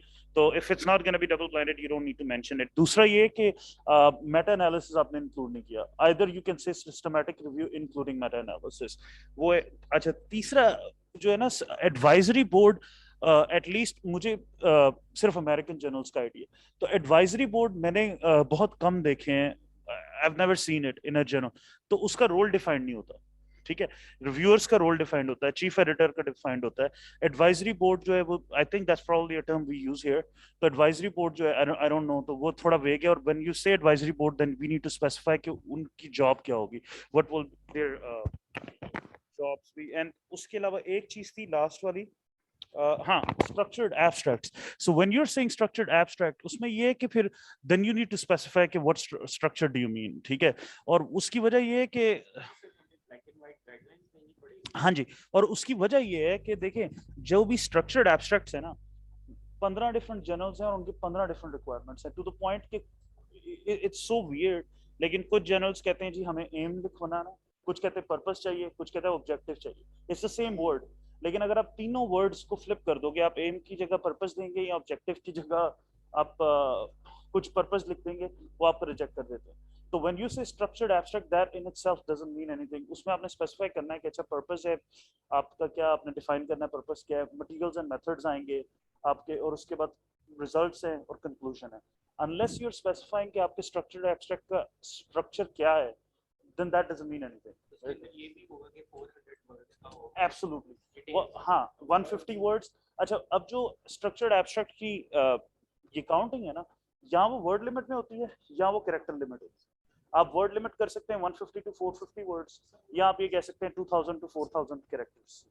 और उसमें भी फिर आपको specify करना पड़ेगा कि characters with spaces without spaces. मतलब ये सिर्फ ये चीजें हैं. और what you can do is to begin with 5-10 journals को देखें जिनके स्ट्रक्चर्ड एब्स्ट्रैक्ट्स हैं, उन्होंने क्या गाइडलाइंस दी. बाकी again these were minor things, it was a perfect presentation, सब कुछ बहुत अच्छा था to the level like international level का. बस ये 2-4 छोटी-मोटी चीजें. वेलकम जी. ऑनलाइन जो हमारे साथ लोग हैं, डॉक्टर फरहत, आपने इतनी खूबसूरत बच्चे की तस्वीर लगाई है कि अब सारे जर्नल्स जो है ना वो इसी पॉपुलेशन को टारगेट कर रहे हैं. It's my son's picture. Here's my son. माशाल्लाह. जी माशाल्लाह. उसकी madam Bilquis ji please.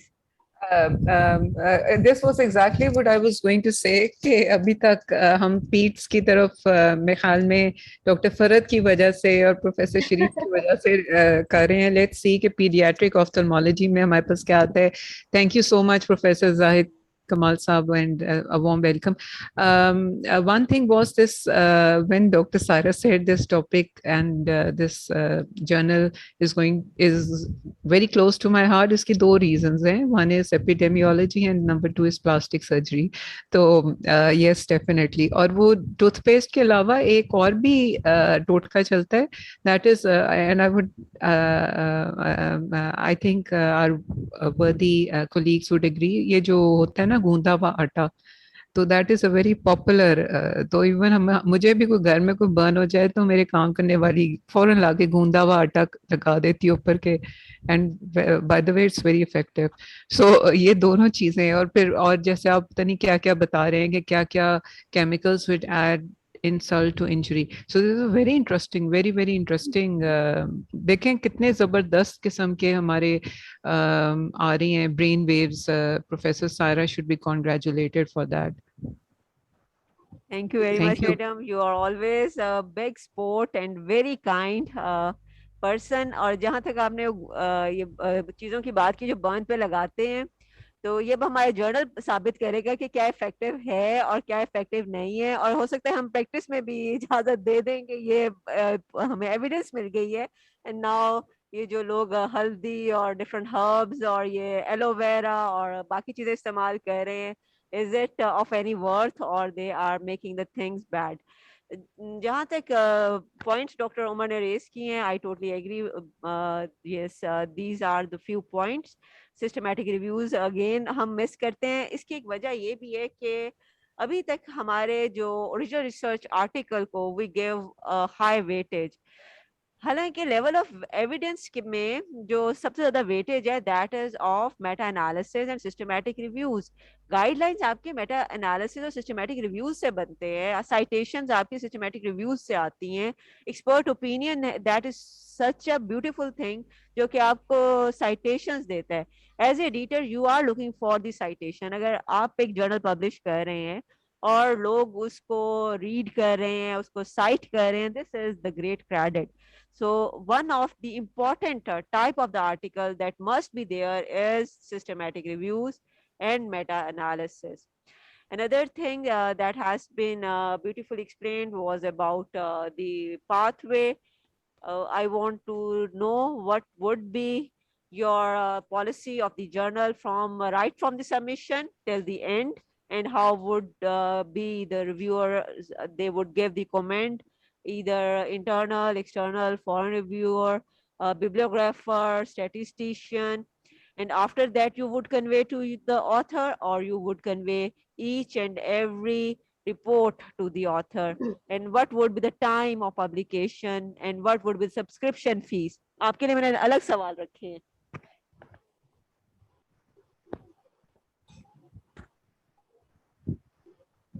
Ma'am actually आपने ये काफी ज्यादा क्वेश्चंस कर दिए हैं.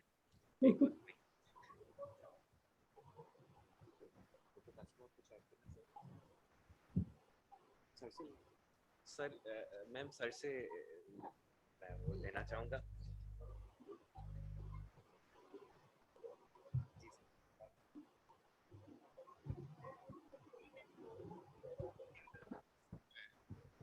वो भी इसमें हमने पॉलिसी भी, लेकिन उसको पॉलिसी की आगे डिटेल नहीं लिखी।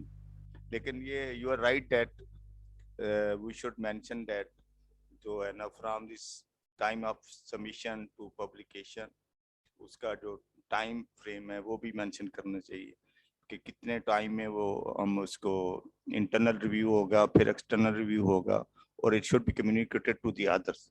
और यही वजह है कि कई दफ़ा हम आर्टिकल जब सबमिट करते हैं हमें पता ही नहीं होता कि हमारा उसका स्टेटस क्या है। उसकी वजह है कि जब आप 1 ईयर के बाद पता करते हैं कि ये नहीं पब्लिश करते जी आपने, तो वो उसका ड्राफ्ट बनाना था, ये चीज़ें बनानी थी, वो जबकि वो हमें कम्युनिकेट ही नहीं किया गया। I personally uploaded 1 article on AGS, और उसके बाद मुझे मेल आ गई, और उसको मेरे ख्याल में 1 साल होने वाला है टूवर्ड। और जब मैंने उसको परसू किया है तो पता चला है कि जी मैंने तो ये चीज़ें जमा करानी थी, जबकि मुझे उसका कोई इन्फॉर्म नहीं किया गया। वो कहते जी आपने वहाँ पे देखनी थी वेब गाइडलाइन में। तो उसमें यह है कि गाइडलाइन एक तो ये है कि ऑनलाइन पढ़ी है, एक ये कि अगर वो अदर जो सबमिट करा रहा है उसको इनबॉक्स या उनकी मेल में भी भेजते हैं कि अगर आप ये चीज़ें देंगे तो आपका आगे प्रोसेस होगा, तो इट विल बी बेटर। तो ये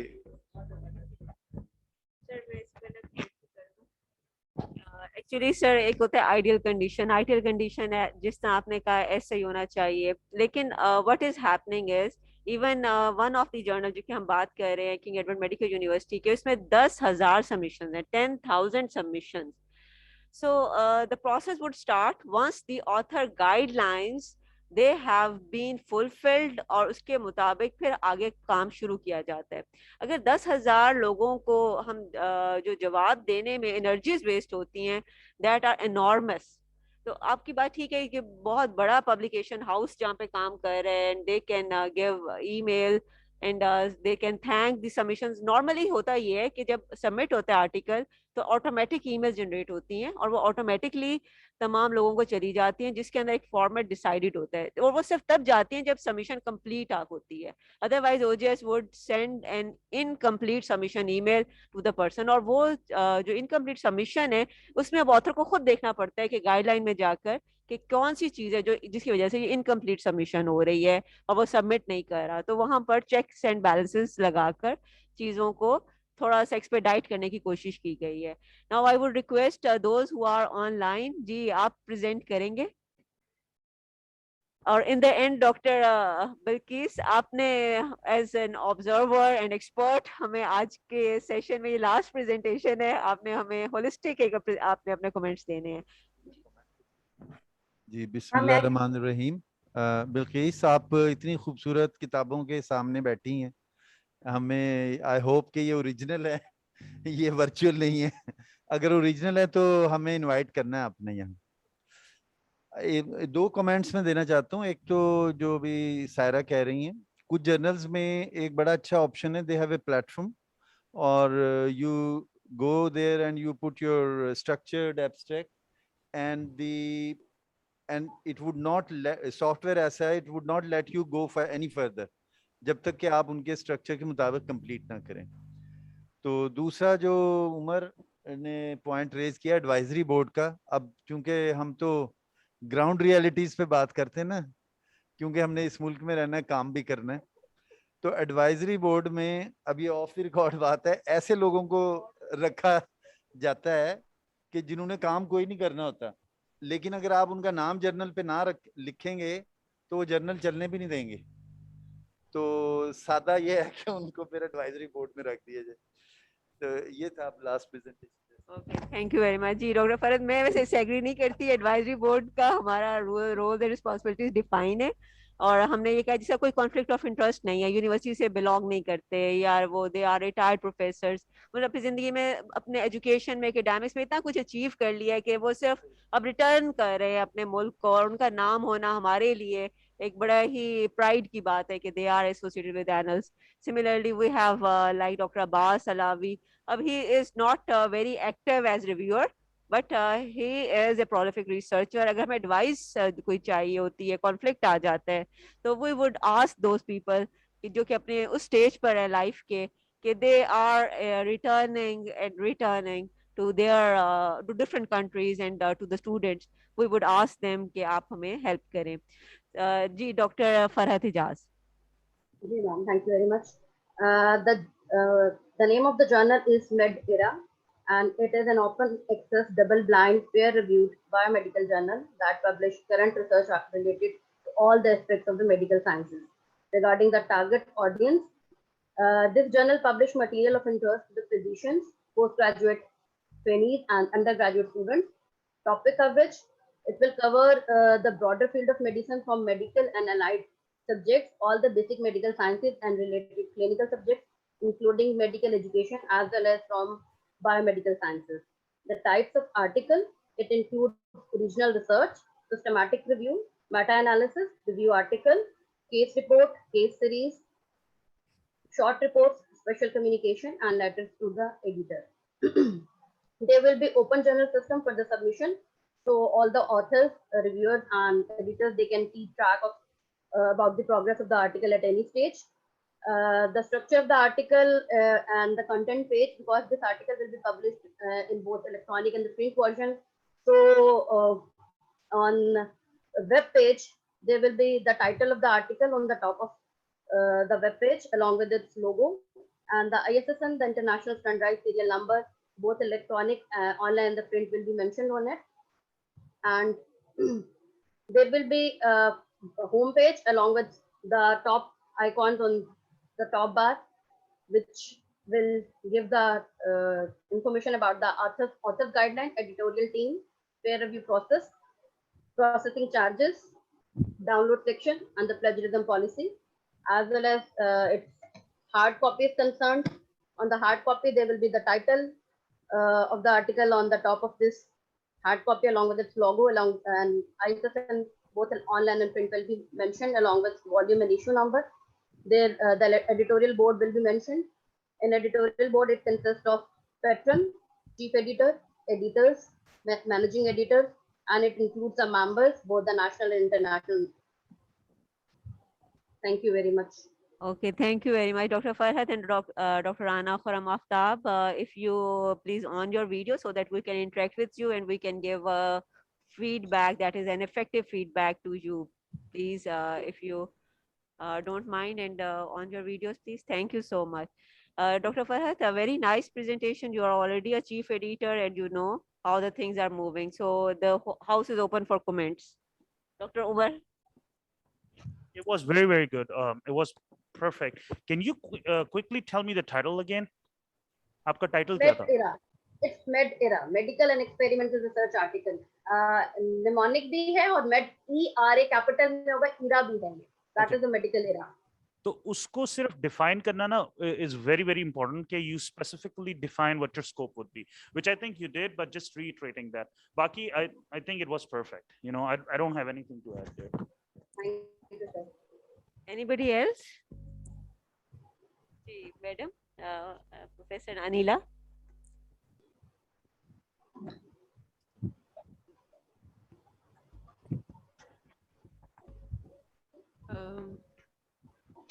हमारे अपने जर्नल के बारे में मैंने नहीं सुना एक्चुअली. हाँ जी, yes, it was a good discussion by Dr. इनका नाम क्या है? Dr. Farhat Ijaz. Farhat, and you are doing good job. Thank you, ma'am.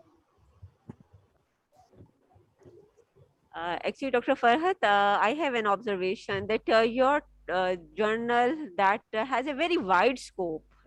What is the mission statement? There are so many journals that are also, all the journals, they are doing job for the advancement of research. They are already doing job for the recent things, and for cutting edge technologies and for the progression of science.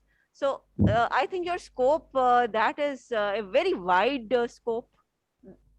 What is your comment about it? Ma'am, do you think it's so wide? I need to narrow it down. You have to narrow it down because research, as we know, that it is taking place in every field, whether it is medical sciences or basic sciences or surgery or ophthalmology or pediatrics or dermatology.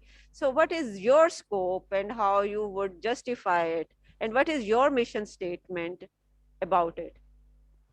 Ma'am, actually, it seems to be broader because we are covering all the medical sciences. Medical sciences में ma'am आपको पता है कि बहुत vast spectrum है, अगर उनको cover करने लगे तो मेरे ख्याल में मुझे लगता है कि मैं I'll take more guidance from you. Right.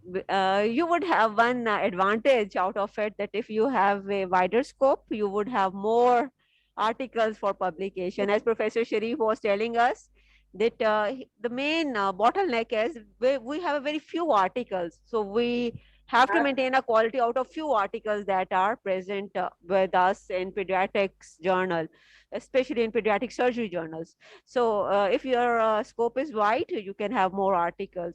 But your audience, that would be confused if they don't know that what is the actual information that they could find in your journal.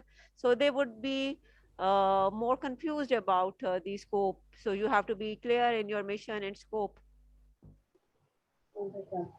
Right. So the next is about the flow of your journal, how the manuscript will flow in that journal. Ma'am, Because you have a lots of submissions. When there will be a lot of submission, the flow of articles will be like that. It will be reviewed in-house, and obviously along with this, the author's undertaking and the requirements which are required along with the article, author's undertaking is mandatory along with ethical review letter. After reviewing it according to the category of the article, if it's an original article, abstract is structured and the heading which we have mentioned, it is according to the author's guideline. Is it according to the author's guideline? Then the plagiarism report will be taken to the Turnitin. If the plagiarism is in acceptable range, then we will move to the internal review and external reviewers, international reviewers. After getting their review, we will send back these reports to the authors. If definitely if it is acceptable with the minor changes, it will be sent back to the authors to tell them the progress of the article, and they will after the incorporation of the changes, it will come back to us and we will send back to the reviewers, and they will check if they have incorporated all the changes, and then finally there will be proofreading of it, and it will be published after the incorporation of all the changes according to the reviewers. I think there would be a lot of work for the editor to do. So do you have any plan for dividing it into sections, and these sections according to the disciplines that are present in medicine? Ma'am, right now, because we have no more, we don't have so much submission of the article. So we are working as a whole. We don't need any section editors, but we have associate editors and the assistant editors and the bibliographic section, the people who are looking after these things. But as soon as we will have a lot number of articles, we will divide the sections into the basic sciences, the clinical, surgical section, surgery section, and organ gynae section. But it will take some time. And what about sustainability of your journal? Ma'am, before answering this question, I want to ask something which is related to my journal. I would like to ask, ma'am, if there is backlog of any journal, what would you suggest? Should we complete the backlog or should we start it from the scratch? Right. If you are already an editor of a journal that has a history, then you should not miss that opportunity to continue it from the backlog. Yes, I know it is difficult to correct the things that are being done by someone else and to correct the mistakes of others, but you have to take this as a gold mine, and you have to take the responsibility of correcting all those things that have not been done right, and use it as the history of your journal, rather than starting a new journal after some time and then again a new journal after some time. You should continue the legacy and should do that work. Yes, I know that it is more difficult for a person to revise the things that has been done by someone else, but it should be done. So the backlog should be cleared. Okay, ma'am. As we all know that the HEC has a policy that the journal should be recognized after 1 year. After every year, the journal has to be recognized. Journal has to apply for the accreditation to the HEC. So in that case, if I if I upload all the previous issues on the website, because there was no online version at that moment, and I continue with the recent volume instead of covering the backlog, will it be possible to apply for the HEC? Because they are asking for annual recognition. Because the PMDC, PMC is no more a governing authority. We have a for the complete session on indexing and the regulatory importance of the different regulatory authorities like HEC, and also of director of open access journals, and also PubMed, and indexing through master journal list, and then to Thomson Reuters, Clarivate Analytics. We would discuss it in detail. However, your question is very valid. All the journals, they have to keep the pace with the international standards, and every year HEC is having the complete report.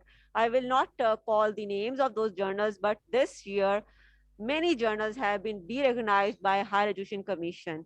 Only those journals who have met the standard as they have described in their policies, only they survived.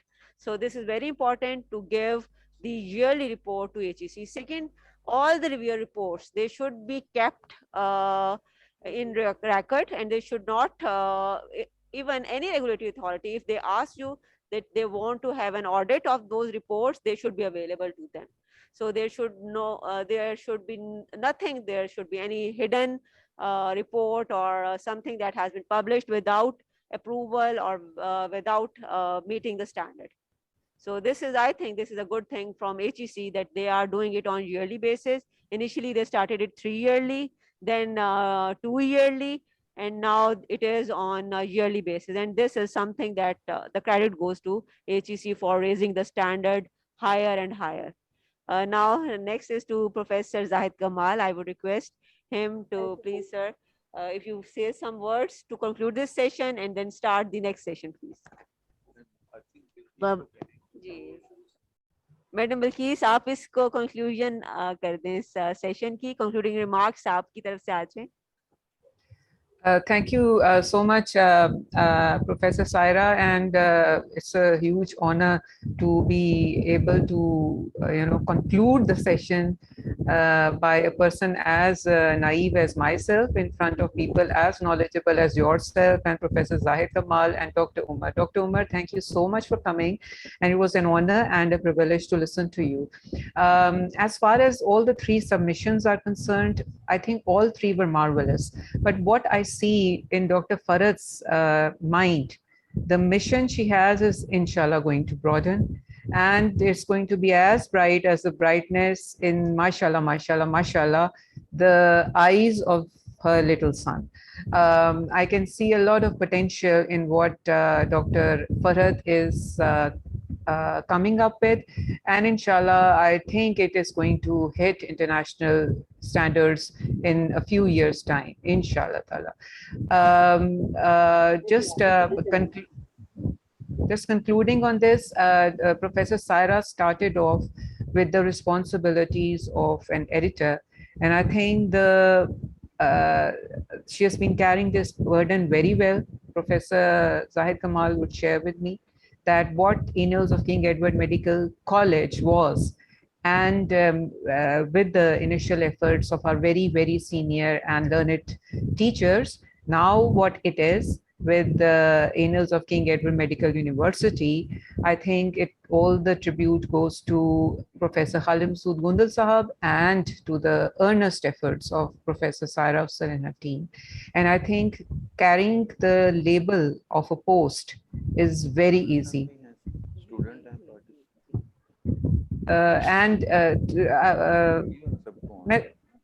Sir मैं student भी हूँ और learner भी हूँ और observer भी हूँ, and I think what I was saying was that carrying the label of a post is very easy, but to fulfill and maintain the responsibilities of that post is extremely difficult, as I very oftenly witness in Professor Saira's case, and I very often could witness how much pressure she goes through and how she is able to fight that pressure. And she is very, successfully able to fight all types of pressure. And now people have stopped, contacting her directly. So अब वो बल्कि मुझे approach करते हैं और फिर मैं आगे फॉरवर्ड ही नहीं करती जहां मुझे वो लगे. So I think it's highly commendable, Professor Saira. And thank you so much, Zahid Kamal Saab and Professor Saira and Dr. Umar for giving me this privilege. Thank you very much madam. आप हमें खत्म ही नहीं कर देती session. हम खत्म कर रहे होते हैं, फिर आप ऐसी बात कर देती हैं कि हम फिर आपका शुक्रिया अदा किए बगैर उठना तो अच्छा नहीं लगता. We are really humbled. You are always very kind and supportive. और एडिटर्स को ये बात याद रखनी चाहिए कि उनका दुनिया में दोस्त जो हैं वो कम होते जाएंगे जैसे जैसे वो अपने स्टैंडर्ड्स को ऊंचा लेके जाएंगे, बार को हाई लेके जाएंगे. And I am very lucky one कि अल्हम्दुलिल्लाह मेरे सामने मैडम बल्कीस और मेरे साथ बैठे हुए प्रोफेसर जाहिद कमाल, दे आर माय सपोर्ट. और जिस सपोर्ट सिस्टम के बगैर आप नहीं चल सकते. फैमिली लाइफ, घर में सपोर्ट, और फिर ये 2-3 लोग हैं जिनको देख के भी मैं सोचती हूँ बाकियों के खैर है, कोई बात नहीं. Thank you so much. Doctor Umar. Thank you, Professor Bilkis, for your kind comment. Just so you know, मैं आपका student हूँ, so I'm very humbled that you said all these good words about me. Thank you very much for that. Thank you very much for telling me about this and having me here. You're all doing great work, और बस continue रखिए. इंशाल्लाह कुछ साल की बात है, हम लोग we will be at the international level. Now for the next session, जो कि ethics हैं और बहुत important चीज़ें हैं in governance and management.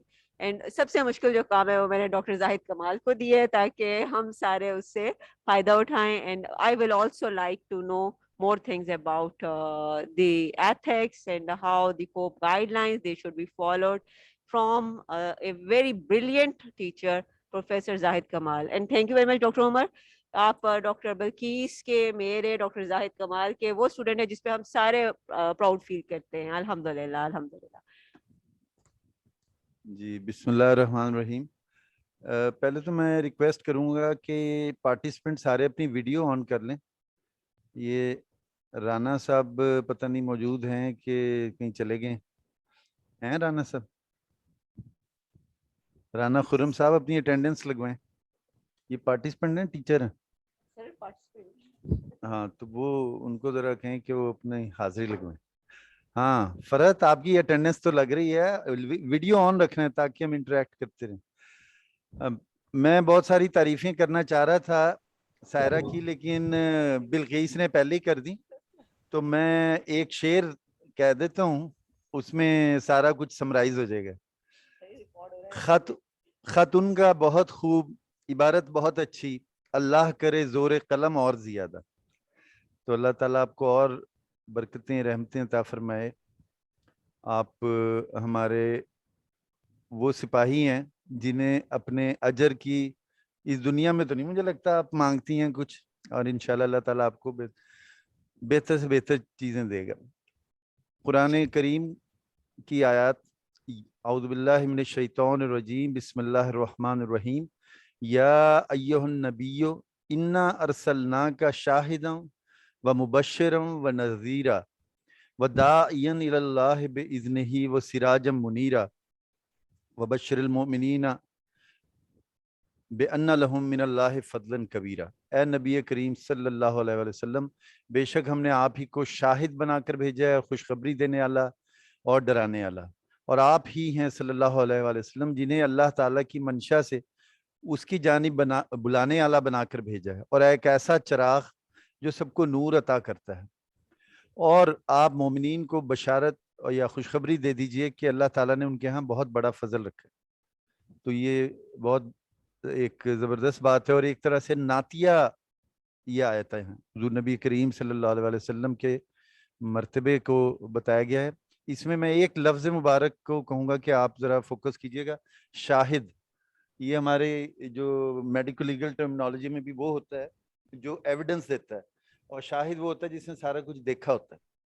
तो आपको वो मर्तबा दिया है कि आपने इस कायनात में हर चीज़ देखी है, और जो वाक़या मिराज है उसमें सब कुछ हमारे लिए सबक। नया साल हिजरी शुरू हो गया है और हमारा साल ही कुर्बानी से शुरू होता है। शाह अस्त हुसैन, बादशाह अस्त हुसैन, दी अस्त हुसैन, दी पना अस्त हुसैन, सर दाद न दाद, दस्त दर दस्त यजीद, हक्का के बिना ला इला अस्त हुसैन। और हम सब लोगों के लिए कहते हैं कि ना यजीद गया है और ना हुसैन अलैहिस्सलाम के मानने वाले गए हैं, हर एक के लिए उसकी करबला कुछ कुछ देर बाद सामने आ जाती है। तो अल्लाह का शुक्र है कि हम सब इमाम हुसैन अलैहिस्सलाम के मानने वाले हैं और हज़रत ख्वाजा मोइनुद्दीन चिश्ती रहमतुल्लाह अलैह के इरशाद के मुताबिक हम अपने दीन को और दुनिया को साथ लेके चलते। वो बिल्कुल सारा ने सही कहा कि it was a difficult topic और मैंने इन्हें बार बार कहा जी मुझे कुछ दे दें मटेरियल, और ये इन्होंने मुझे आई थिंक शी थॉट कि मैं कर ही लूँगा। तो मैंने फिर इधर उधर से काफ़ी करके चीज़ें निकाली हैं और इट इज़ नॉट समथिंग कि मैं बहुत इस पे क्लेम करूँ। आप लोगों की इसमें इनपुट चाहिए ताकि you are all very learned people कि अगले सेशंस के लिए हम इसको इम्प्रूव करें। थोड़ा सा टास्क कर लें कि आई वुड रिक्वेस्ट कि जो मेरे राइट साइड पे बैठे हैं आप लोग लिखिएगा कि what is the ethical writing. एक 3 पॉइंट्स लिख लीजिए एथिकल राइटिंग। और जो लेफ्ट पे तो एक ही बैठा है, आप भी समझे, आप लेफ्ट पे ही हैं, कि व्हाट आर द मिसकॉन्डक्ट, जिसको मिसकॉन्डक्ट कहा जाता है। जी वो राणा साहब।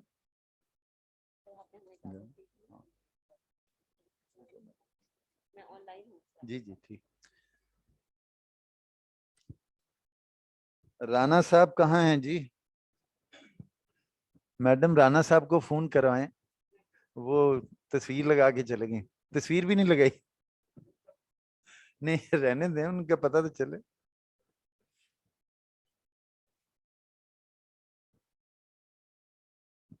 जी बिल्किस आपने भी मिसकंडक्ट कर लिखना ही का। बिल्किस की भी किताबें रह गई।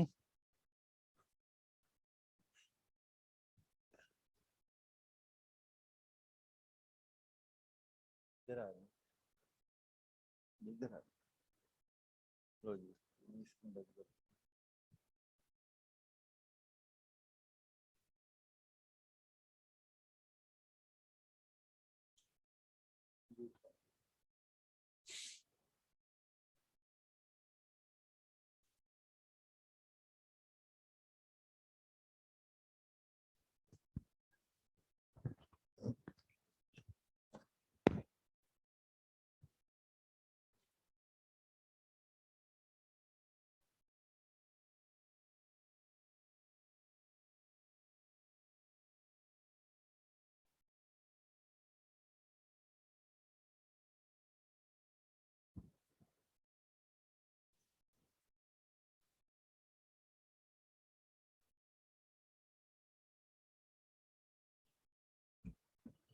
जी फरत आपने भी मिसकंडक्ट कर लिखना है।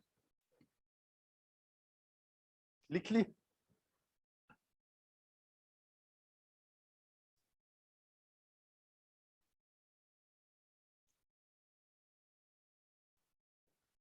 चलें जी, पहली लाइन वालों को एक्स्ट्रा शीट चाहिए।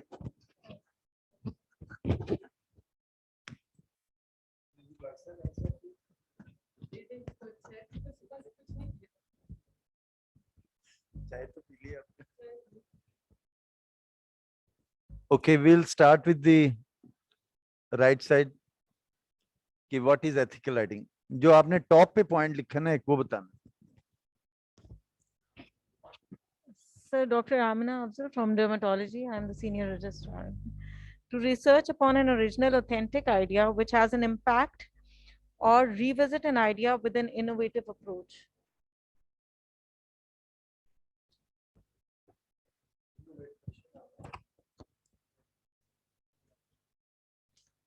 So I'm Dr. Mavish Zahoor, AP Dermatology.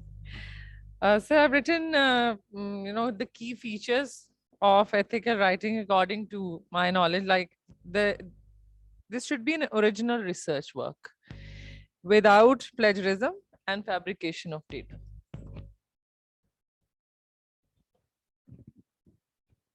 मैंने लिखा कि honestly collecting the true patients, conducting true research.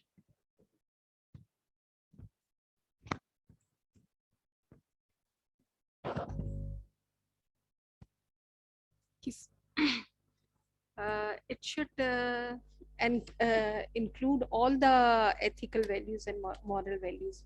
उसमें moral values में सबसे पहले आ जाता है कि पहले तो हो कि true subjects हो, research के जो भी topic हो, उससे related जो भी study करनी हो, उसके लिए जो data collect करना हो, वो true subject से करना हो, और उस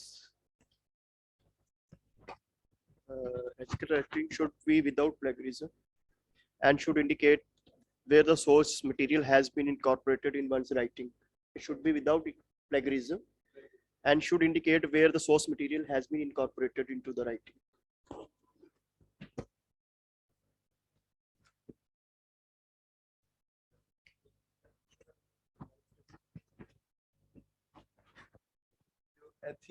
एथिकल राइटिंग में जो मुझे समझ आ रही है कि आप सब लोगों ने फोकस किया है वो है कि ओरिजिनल वर्क होना चाहिए। ट्रू, मैडम ने कहा ट्रू वही होगा जो ओरिजिनल होगा, इधर उधर से मांग तांग के रिसाइकलिंग ना की हुई हो। तो इस सब पे हमारा एग्रीमेंट है। अब देखेंगे इसका ऑपोजिट, काला और सफेद, ग्रे तो हमेशा रहेगा। लेकिन चलें जी, अब देखिए मिसकंडक्ट आप क्या कहते हैं? सर मिसकंडक्ट में मैंने लिखा है कॉपी पेस्ट ना किया हो, डुप्लीकेशन सबमिशन ना हो और प्लेजरिज्म ठीक हो। उसके अलावा सर इसमें फर्दर जो पॉइंट्स हमने लिखे हैं वो ये है कि डाटा या रिजल्ट्स की फैब्रिकेशन ना हो और फॉल्सिफिकेशन ना हो। इसमें लोग ऐसा करते हैं कि वो डाटा या रिजल्ट्स को चेंज करते हैं, अपना जो है वो अपना मतलूबा जो है वो रिजल्ट लेने के लिए। अगर फॉर एग्जांपल कंपैरेटिव स्टडी है और किसी एक मोडालिटी को बेटर प्रूव करना है।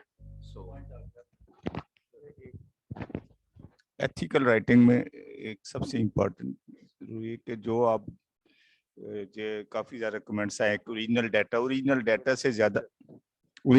से ज्यादा इम्पोर्टेंट कि वो जो आप रिसर्च करने जा रहे हैं उसमें जो आपने पेशेंट इंक्लूड किए हैं, आपने उनकी कंसेंट ली है या नहीं।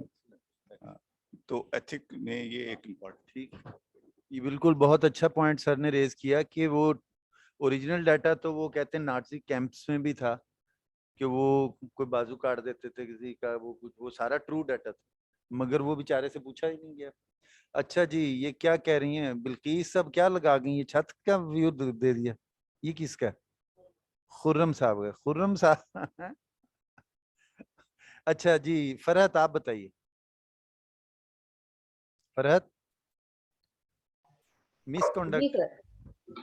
सर मिसकंडक्ट ये है कि एक तो ये कॉपी पेस्ट नहीं होना चाहिए, rephrase and rewriting in your own words होनी चाहिए, क्योंकि मिसकंडक्ट यूजुअली कॉपी पेस्ट का होता है। दूसरा sir you have talked about only writing, मैं एथिक्स में चली गई थी कि गिफ्टेड ऑथरशिप भी नहीं होनी चाहिए, everyone should have involved on the basis of ICMJ criteria. Excellent, देखें बड़ा अच्छा पॉइंट आपने रेज किया कि ऑथरशिप क्लियर होनी चाहिए।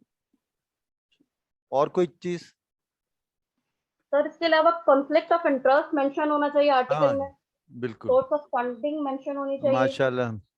एंड जब हम सबमिट करा रहे हैं तो कॉपीराइट, और it should not be submitted and publish elsewhere. बिल्कुल, लो मुझे लग रहा है मेरी सारी प्रेजेंटेशन तो आपके पास मौजूद है, पहले आप। The research should not have any negative impact on the patient himself.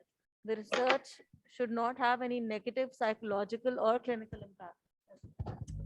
बहुत अच्छा पॉइंट है ये भी कि इसमें जो हम एक लफ्ज बल्कि दो लफ्ज बोलते हैं, वो कहते हैं डू नो हार्म, तीन हो गए ना, डू नो हार्म।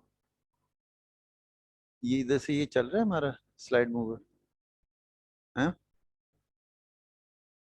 अच्छा ये इधर से नहीं, ये नहीं चल रहा।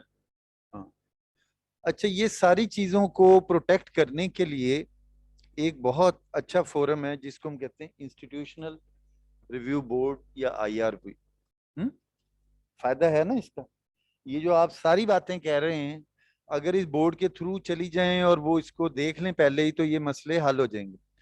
और जिस तरह अभी आपने ऑथरशिप का भी कहा, अब वो मैंने अभी पिछले दिनों एक वो आइडिया दिया था अपने स्टूडेंट्स को, जी हम इस पे रिसर्च करते हैं। अब वो मुझे पता चला सर्वे शुरू हो गया, तो मैं एकदम जरा एप्रीहेंसिव हो गया। मैंने कहा यार ये मैंने आइडिया दिया था, पता नहीं इन्होंने मुझे भी रखा है कि नहीं। लेकिन देन आई रिमेम्बर्ड कि हमने आईआरबी से अप्रूवल कराई है, और उसमें वो हम नाम डालते हैं। फिर सिनॉप्सिस जब आप देते हैं तो आप देते हैं साथ में। और फिर बाद में अगर खुदा ना खास्ता कभी कोई इंक्वायरी उसके ऊपर आ जाती है या कोई कंट्रोवर्सी जनरेट हो जाती है, again that would be a big scope. तो काइंडली ये एक बहुत इम्पोर्टेंट है कि we should always go through IRB before starting the research. वरना आमतौर पे हम ये गलती करते हैं कि पहले हम सारी कर लेते हैं, फिर कहते हैं ओहो आईआरबी तो ले आओ यार। और जो अच्छे जर्नल्स हैं वो बगैर आईआरबी के एक्सेप्ट ही नहीं करते। क्यों सर? एंड दे, और जो क्योंकि अब वो जिस तरह आपने कहा ना फॉल्सिफिकेशन, अनफॉर्चुनेटली वो इतना ट्रेंड है कि now they ask for the letter of approval, and it is also mentioned, the number of IRB letter is also mentioned in this study. और कुछ जगहों पे ASARB advance study and review board या board of advance study and review होता है। आमतौर पे this is for the thesis dissertations. लेकिन ये है कि अगर वो आगे बाद में आपने पब्लिश भी कराना है, फिर भी वो आपके लिए सपोर्ट है। कुछ स्टडीज के लिए गाइडलाइंस हैं, अगर आप इसकी पिक्चर उतार लें, ये एक जगह मैंने इकट्ठा कर दिया है। अगर तो रैंडमाइज्ड कंट्रोल ट्रायल्स हैं तो आपको कंसॉर्ट की वेबसाइट पे गाइडलाइन मिल जाएंगी। अगर systematic review and Meta analysis कर रहे हैं तो प्रिज्मा की हैं गाइडलाइन। अगर ऑब्जर्वेशनल स्टडी है तो स्ट्रॉब की स्टेटमेंट है। और इन सारों को आपने एक जगह देखना है तो इक्वेटर नेटवर्क के ऊपर है। ये बड़ा सवाल नाजुक है, हु इज द ऑथर? हैं, क्या कहते हैं आप लोग, कौन है ऑथर? बता देते, वैसे बता देते, एक बता दें, हु इज द ऑथर जिसकी कंट्रीब्यूशन सबसे ज्यादा हो। जी अनीला, जो लिखेगा खूबसूरत राइटिंग में जो लिख देगा जो इन्वेस्टिगेटर यानी क्या क्या करेगा, प्रिंसिपल इन्वेस्टिगेटर, वो ऑथर। और सर ऑथर्स में जिसने डाटा कलेक्शन, बिल्कुल ठीक। क्यों सर? को ऑथर नहीं, वो सही है। देखें, ऑथर का मतलब ये नहीं कि वो एक है। जो को ऑथर होते हैं वो सारे ऑथर्स होते हैं, दे आर ऑल ऑथर्स। और वो फर्स्ट सेकंड थर्ड वो क्योंकि हमारे कोई पब्लिक सर्विसेज कमीशन वगैरह ने कर दिया है, लेकिन मेरा ख्याल है कि वो ऑथर सारे, वो कहते हैं ना कि एक ही होते हैं, मोमिन सारे मोमिन होते हैं। ये कोई छोटा बड़ा नहीं होता, ऑथर सारे ही ऑथर होते हैं। तो जो ये देखिएगा टाइटल मैंने लिखा है कि international committee of medical journal editors, क्योंकि ये बड़ा कंफ्यूजन थी मुख्तलिफ उनमें। तो ये सारी दुनिया के जर्नल से मिलके एक दफा यार एक बार फैसला कर लो हु इज द ऑथर। तो उन्होंने कहा one who conceives the idea. तो ये शुरू शुरू में मैं समझता था यार मैंने तो आइडिया कंसीव करके आगे दे दिया, अब ये करें। और लेकिन हमारे उस्तादों ने बताया, अभी मैंने खुद भी ये सर्टिफिकेशन कोर्स किया, उन्होंने कहा no, you have to be involve throughout this study. ये नहीं कि आगे वो आपने अपने फोर्थ ईयर को दे दिया एक आइडिया और वो जो मर्जी करके ले आए तो आप कहें जी you are not author then. उसके बाद design, one should be involve in the designing the. Rana साहब वेलकम, आवाज आ रही है? राना आफ्ताब, खुरम आफ्ताब भाई, राना साहब को ट्रेस करें, उन्हें हमारी आवाज नहीं आ रही। ये अच्छा ये किस डिपार्टमेंट से हैं? हाँ राना साहब, अगर आप अकेले हैं, तनहा बैठे हैं तो अनमास्क हो जाएं। चले एनीवे, डिजाइनिंग दी स्टडी। और उसके बाद जैसे आपने कहा डाटा एक्विजिशन और एनालिसिस एंड इंटरप्रिटेशन। और आप एक चीज नोट करेंगे कि ये इन सब के बाद मैंने एंड लिखा हुआ है। ड्राफ्टिंग द आर्टिकल, ये आपने भी बात की ना, जिसने मैडम जिसने ड्राफ्ट किया, एंड रिवाइजिंग इट क्रिटिकली। अच्छा, अब जो कंसेंसस स्टेटमेंट है उसके मुताबिक all the author's should do all these things, all the author's should do all these things.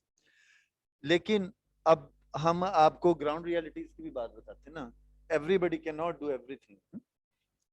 और तो ये है कि हम अब ये भी है कि कुछ जर्नल्स हैं, बल्कि बहुत सारे जर्नल्स हैं, they want exactly the contribution of the author, और वो लिखा जाता है कि इसने क्या काम किया। तो अगर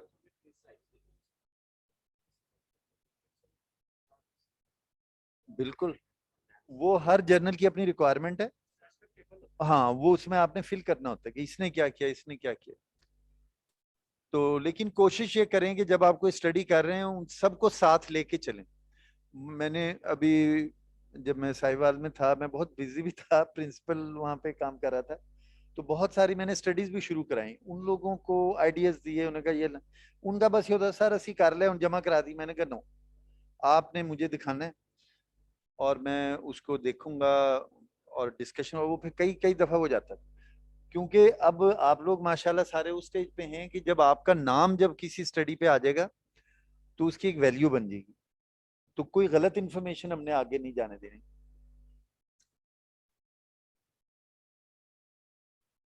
ये भी उसी को हम अब आप देखें कि ये कुछ टर्म्स हैं, gift author, guest author, honorary author हैं, और गोस्ट ऑथर। क्या फर्क है इनमें?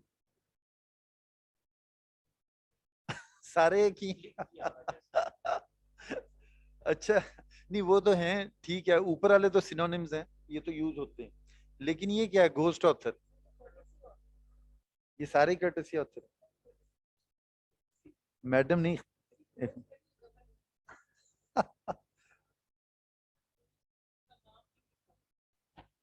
क्या बात, वो घोस्ट बेचारा सारा काम कर गया होता है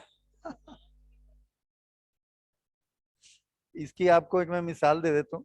मैं सऊदी अरब जा रहा था कुछ अरसे के लिए ना, तो मेरा एक डाटा था मेरा, क्योंकि ऑर्बिट पे बड़ा काम है, क्योंकि cancer I, orbital cancer I पे मैं कर, तो जो आई रिमूव कर देते हैं यंग एज में, बाद रेटिनोब्लास्टोमा प्रोसेसेस लगाए जाते हैं, तो हमने एक प्रोसेस डिजाइन किया था एक ओकुलरिस के साथ मिलकर, तो वो पाकिस्तान में 4-5 लोग ही वो काम कर रहे हैं इसके ऊपर। तो मैं डाटा, मेरी एक हाउस सर्जन थी जो बाद में वो पीजी शिप करके ना वो एफसीपीएस कर लिया था, तो मैंने उसको दिया, मैंने कहा तुम्हें राइटिंग स्किल्स अच्छी, ये डाटा है, ये सारा बनाया हुआ है मैंने, आप इसके ऊपर लिखो, तो फिर मुझे कांटेक्ट में रहना, हम इसको पब्लिश कराएंगे। तो वो फिर मैं भूल गया, और वो 6 महीने बाद किसी ने मुझे दिखाया, कहते सर ये देखिए ये बड़ा आपके दिलचस्पी का आर्टिकल छपा है तो मैंने देखा, मैंने कहा हाँ यार ये तो बड़ा वो है, तो वो इंटरेस्टिंग है, मगर मेरा नाम नहीं है इसमें तो वो I was the ghost author of that. फिर शबे बारात पता है आपको क्या होती है? क्या होती है? बरात होती है, बारात नहीं होती। एक तो ये कि हलवा खाते हैं हम उसमें दूसरी अहम बात ये कि क्या पूरे साल के अमाल नाम। तो मुझे उसका मेरी स्टूडेंट का फोन आया, कहते सर मैंने माफ कर दे, मैं तेरा नाम नहीं लिखा मैंने कहा नहीं आप खुश रहे, चले कोई बात नहीं आज भेजा। तो वो खैर उन्होंने, लेकिन चलो ये भी मैं इसको एक्नॉलेज करता हूँ कि एटलीस्ट शी हैज करेज, तो कोई बात नहीं। उसके आगे हम चलेंगे, मिसकॉन्डक्ट में आता है, अगर उसको आप परस्यू करें तो उसका कैरियर खत्म हो सकता है बंदे। देखिए मैक्सिमम एक मेरा पब्लिश हुआ आर्टिकल उसमें American journal of human genetics में, उसके 18 ऑथर्स है और मेरा 8वें नंबर पे था नाम, but I still feel proud कि वो इतना बड़ा जर्नल है। इसमें कोई लिमिट नहीं है, और कुछ ऐसी स्टडीज हैं कि जिनके अंदर ग्रुप होते हैं ऑथर्स के, उसके अंदर 50-50 से भी ज्यादा होते हैं ग्रुप्स ग्लोबल लेवल पे। जैसे एजिंग के बारे में स्टडीज हैं, ब्लू माउंटेन स्टडीज आप लोगों ने पढ़ी होंगी, उसमें तो कोई हाँ हाँ हाँ तो उसमें कोई लिमिट नहीं होती। अलबत्ता हर जर्नल की अपनी रिक्वायरमेंट होती है। जो पाकिस्तान जर्नल मेडिकल साइंसेज है, इससे जिसका सबसे ज़्यादा इम्पैक्ट फैक्टर है पाकिस्तान में, उसकी लिमिट 4 ऑथर्स की, और वो उन्होंने तंग आगे की है, क्योंकि वो हम शौकत जावेद से बता रहे थे कि वो कई लोग फिर वो कहते जी मेरा ये नंबर कर दें, मेरा फलां कर दें। उनका 4 में जो है ना कम फटे हैं, और आमतौर पे काम करने वाले ही लोग आते हैं। Journal of Pakistan journal of medical sciences. जी मैडम। सर सीजीएमएस ने कहा है अगर 4 से ज्यादा होंगे तो अलग से आपको एथिकल अप्रूवल लिख देना पड़ेगा। हाँ जी बिल्कुल ठीक, सही कह रही हैं। आमतौर पे वो इसीलिए डिस्करेज करने की। जी हाँ, फर्स्ट ऑथर की देखें अब एक मैंने मिसाल दे दूं। देखिए हमें दिल, अब हम इस स्टेज पे हमें दिल बड़ा करना चाहिए। एक मैंने, अब ये पब्लिश हो गया, मैं आपको बता सकता। एक वहां पे मैंने देखा कि काला पत्थर पॉइजनिंग के बहुत केस था, एक डाई या हेयर की, वो बहुत सारे केस। मैंने कहा यार इस पे हम स्टडी करते हैं। उनको बिठाया, सारा डिजाइन ये करके एक मैंने डेमोन्स्ट्रेटर को दिया जो FCPS कर रहा है कम्युनिटी मेडिसिन, वो सारा बना के लिया। तो वो उसने नाम लिखे थे, सबसे पहले मेरा नाम रखा था। मैंने कहा यार ये मेरा नाम क्यों सब, कहते नहीं सर देखें जी आप इस तरफ। फिर मैंने कहा नहीं यार मेरा नहीं। फिर उसने अपने प्रोफेसर का लिख दिया। फिर मैंने कहा नहीं ये भी ठीक। फिर अपने असिस्टेंट प्रोफेसर का लिख दिया। मकसद वो जिसने सबसे ज्यादा मेहनत की, डाटा कलेक्शन किया, लिखा, उस बेचारे को इतनी जरूरत नहीं कि वो अपना नाम नंबर 1। मैंने कहा तुम्हारा नाम नंबर 1 पे आएगा, बाकी वो हसबे तौफीक करते जाओ। लेकिन यह है कि हमें दिल बड़ा करना चाहिए। जी जी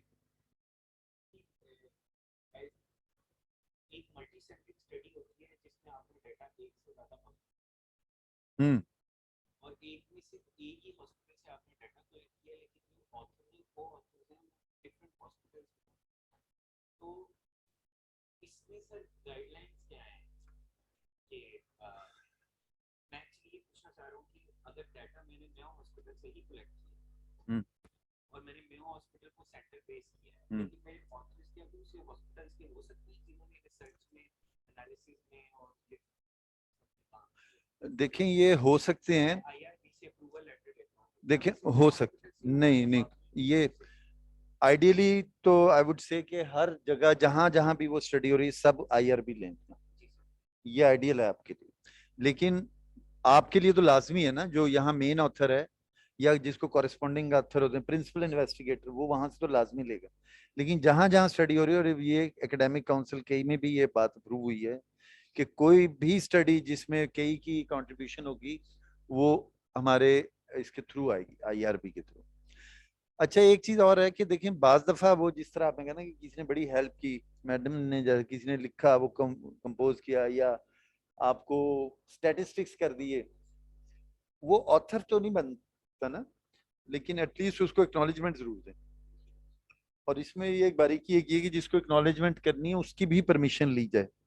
लेकिन पाकिस्तान में याद रखें कि अगर पूछ लिया उसने कहना मेरा नाम पा दे ऑथर से, तो ये जरा ख्याल रखिएगा।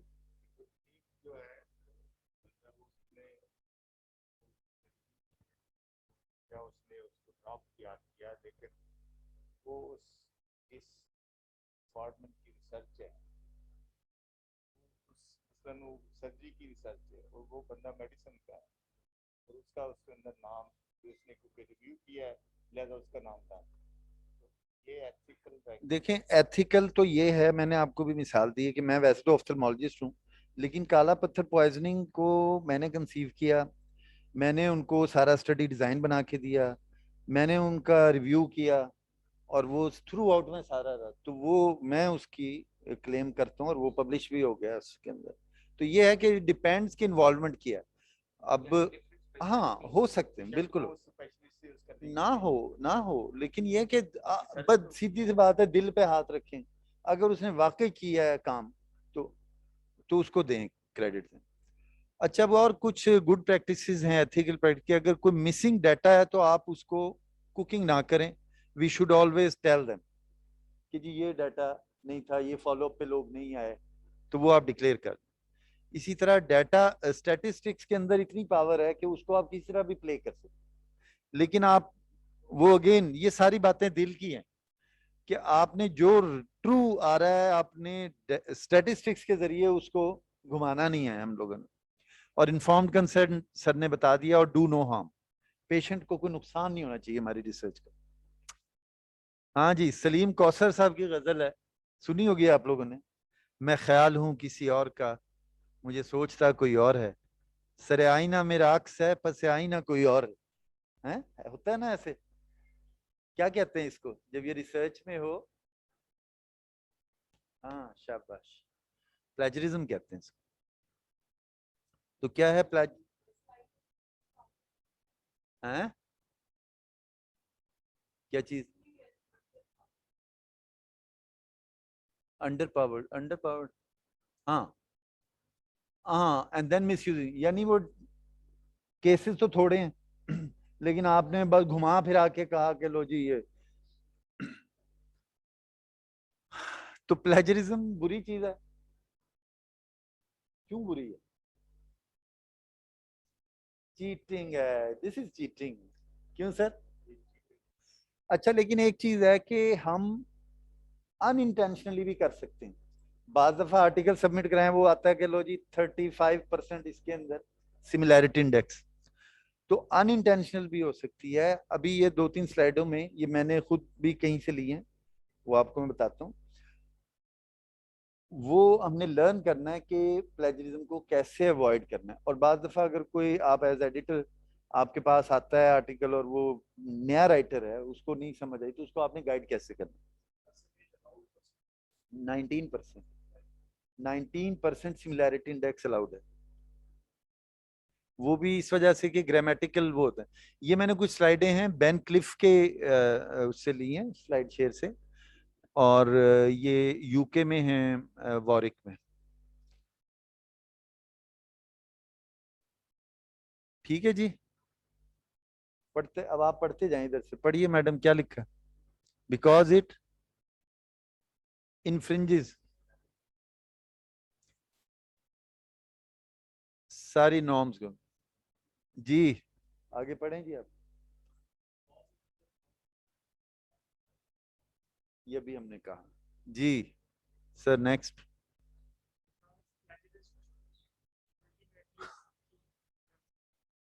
कहीं ना कहीं तो नहीं होता होगा यार, ये मेरी चीज तो नहीं थी जी।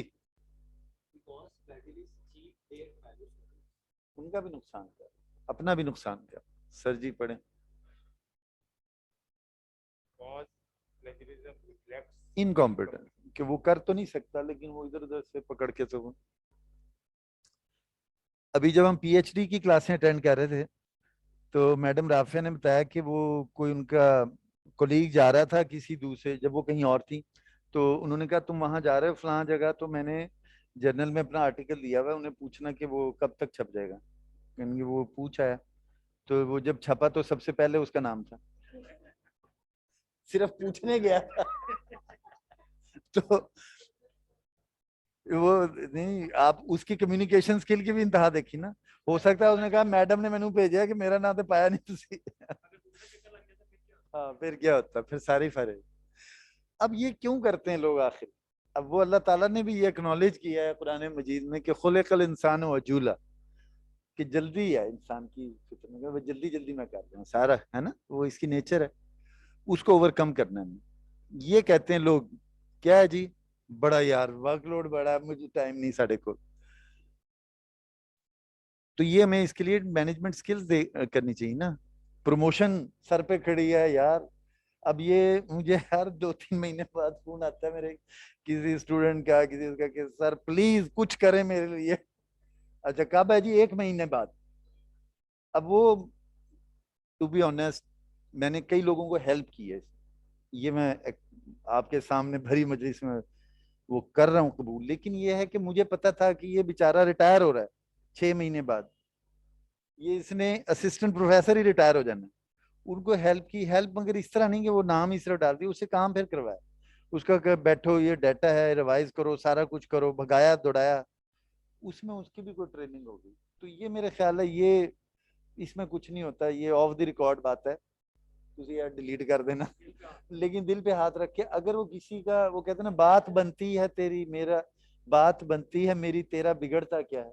अगर किसी बेचारे की इस स्टेज पे है, आपको कोई फर्क नहीं पड़ेगा। आपके जहाँ 50 हैं, चलो उसमें आप उसको डाल देंगे तो आपको तो 51 हो ही जाना है, लेकिन उसके लिए बड़ा वो क्रिटिकल है। हाँ, थोड़ा सा उसको भगाएं जरूर, ये नहीं कि वो कहा जी वह मेरा नाम नहीं जी, आप आए करें काम। अच्छा, ये कुछ लोग कहते हैं ओहो होस्ट जी हमें तो समझ ही नहीं आया, ये प्लेजरिज्म होगी है। अच्छा, कल्चरल भी है फैक्टर, वो सारे ही कर रहे हैं और सीनियर हैं। ट्रेंड होता है, कुछ नहीं होता जी। एक वो हमारा जो नेशनल एक है ना, कुछ नहीं होता जी, और हर जगह यही हो रहा है, तो जी हमें क्या मुसीबत पड़ी। अच्छा, ये देख लें कि जो भी इंटेंशनल या अनइंटेंशनल है वो अवॉइड करनी चाहिए। और ये कुछ सॉफ्टवेयर हैं, आप लोग फेमिलियर हैं इससे। टर्निट इन पाकिस्तान में बहुत यूज हो रहा है क्योंकि ये HEC फ्री प्रोवाइड करता है। आईथेंटिकल ये यूज करते हैं, PGMS वाले ये यूज करते हैं। तो ये एक और भी प्लेजरिज्म का एक और सॉफ्टवेयर, तो ये आप खुद भी कर सकते हैं। इसलिए बेहतर है बिफोर वी सबमिट, ये हम कई दफा करते हैं कि जब हम कंपोज कर लेते हैं तो then we give it to the person जिसको टर्निट इन की एक्सेस है, और वो देख के मैं बताता था कि इसमें जी ये भी 33% है। और वो फिर मैंने देखा तो वो एक जगह कुछ वो रेफरेंस था जो कि अभी हमने रीफ्रेज नहीं किया था, वो एग्जैक्टली वैसे हो गया था पेस्ट तो वो आ रही थी, फिर हमने उसको रीफ्रेज किया।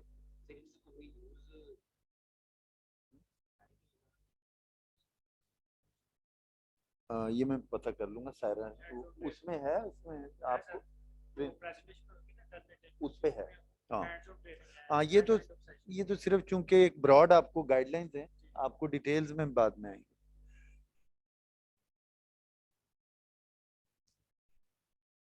अच्छा, अब ये कुछ तरीके हैं जिससे प्लेजरिज्म से हम बच सकते हैं जिस बंदे का आपने कोट करना है डायरेक्ट जब कोट कर रहे हैं, यार ये ऊपर से ये हटाओ आइकन्स, ये ऊपर वाले आइकन्स हटाओ। So you are quoting somebody, so give that person's name. ये जब आप नोट्स बना रहे हैं ना, उसके डायरेक्ट आप कर रहे हैं नीचे और नीचे, ये जरूरी है, ये खत्म नहीं हो सकता। अच्छा, तो उसके बाद ही उसका नाम आपने जरूर मेंशन, वो चाहे कोट के शुरू में, दरमियान में या एंड में हो, नाम जरूर आना चाहिए।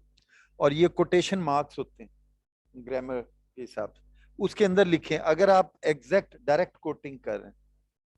बाज ऐसे टर्मिनोलॉजी होती है या बाज ऐसे वो कितना खूबसूरत जुमला बनाया होता है किसी ने कि आप उसको रीफ्रेज कर ही नहीं सकते वो।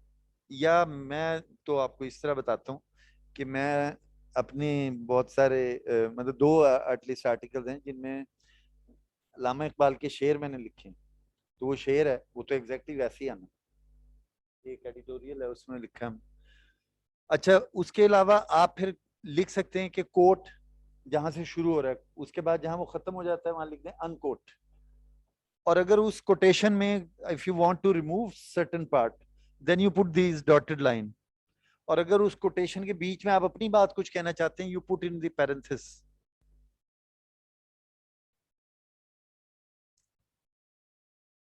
बट ऑलवेज मेंशन दैट नहीं, मगर फिर आप बता सकते हैं ना। हाँ, ये बात सही है कि ये इस तरह की कोड से इक्का दुक्का ही होनी चाहिए। अगर वो आपकी ज्यादा होंगी तो फिर वो हो जाए। इनडायरेक्टली कोट करने का तरीका अगेन वही है कि जब आप अपने नोट्स बना रहे हैं पेपर पे, तो आप उस बंदे का नाम जरूर, ये ना हो कि बाद में भूल जाए, आप समझिए मेरा ही ख्याल था, तो वो प्लेजरिज्म में आ जाए।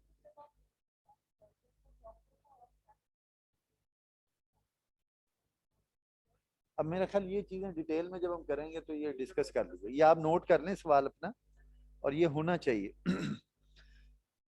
अच्छा, जब आपने किसी का आइडिया पढ़ लिया, इसका सिंपल तरीका ये है कि ये आप उसको रीराइट करें अलग से या कंप्यूटर में लिखें without looking at that, so that your own words आपके अपने अल्फाज में होंगे। वो जैसे हम नहीं होता था स्कूल में कि इसका खुलासा लिखें या समरी लिखें, तो वो उससे थोड़ा सा हटके होता है। और अगेन वो नाम उसका जरूर मेंशन और रेफरेंस जरूर देना आप।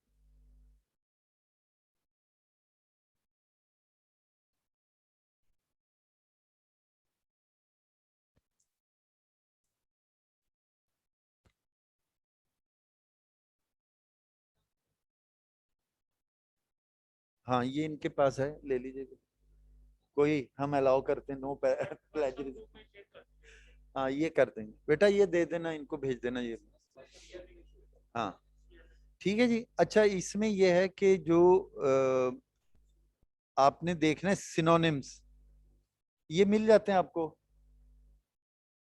उस पे डालेंगे ना गूगल पे तो सिनोनिम्स, आप बल्कि सॉफ्टवेयर में आपके जो ये माइक्रोसॉफ्ट के सॉफ्टवेयर में ऑप्शन है, आप किसी वर्ड को भी राइट क्लिक करते हैं तो वो इसके सिनोनिम्स दे देते हैं, है ना? तो वहां से आप उसका अल्टरनेट वर्ड पिक कर सकते हैं। ठीक है जी, यहां तक प्लेजरिज्म की बात हो। एक और कंसेप्ट हम टच करना चाहते थे कि ह्यूमन रिसर्च है तो वी शुड बी ह्यूमेन है। अभी एक स्टडी हुई, transplantability of human cancer, effect on leucocyte on transplantability of the human cancer, और ये पब्लिश हुई थी नवंबर 1966 में। और इन्होंने क्या किया कि वो लेके कैंसर पेशेंट्स का ब्लड इंजेक्ट किया इनटू नॉर्मल ह्यूमन, नॉर्मल नहीं जो और किसी वजह से, and then they looked at the response of leukocytes, इनको क्या होता है, छप गई कैंसर 1966। ये भी जरा सोचे ना हम किस तरह हैं। अब ये चेस्टर सदम बड़े एक नामी ग्रामी डॉक्टर थे, जिनको बाद में प्रेसिडेंट भी इलेक्ट किया गया उसका, अमेरिकन कैंसर एसोसिएशन। तो अलबत्ता उसी इंस्टीट्यूशन में 3 और डॉक्टर थे जिन्होंने के, ये मैंने इनकी तस्वीर इसलिए दी क्योंकि ये नेट के ऊपर अवेलेबल है, वहीं से मैं इनको वी वांट टू, मैं समझता हूँ कि इनकी बड़ी कंट्रीब्यूशन है, उससे हो सकता है वो इसको जेन्युइन काम समझ रहे हो, लेकिन इसकी वजह से बहुत चेंजेस हैं।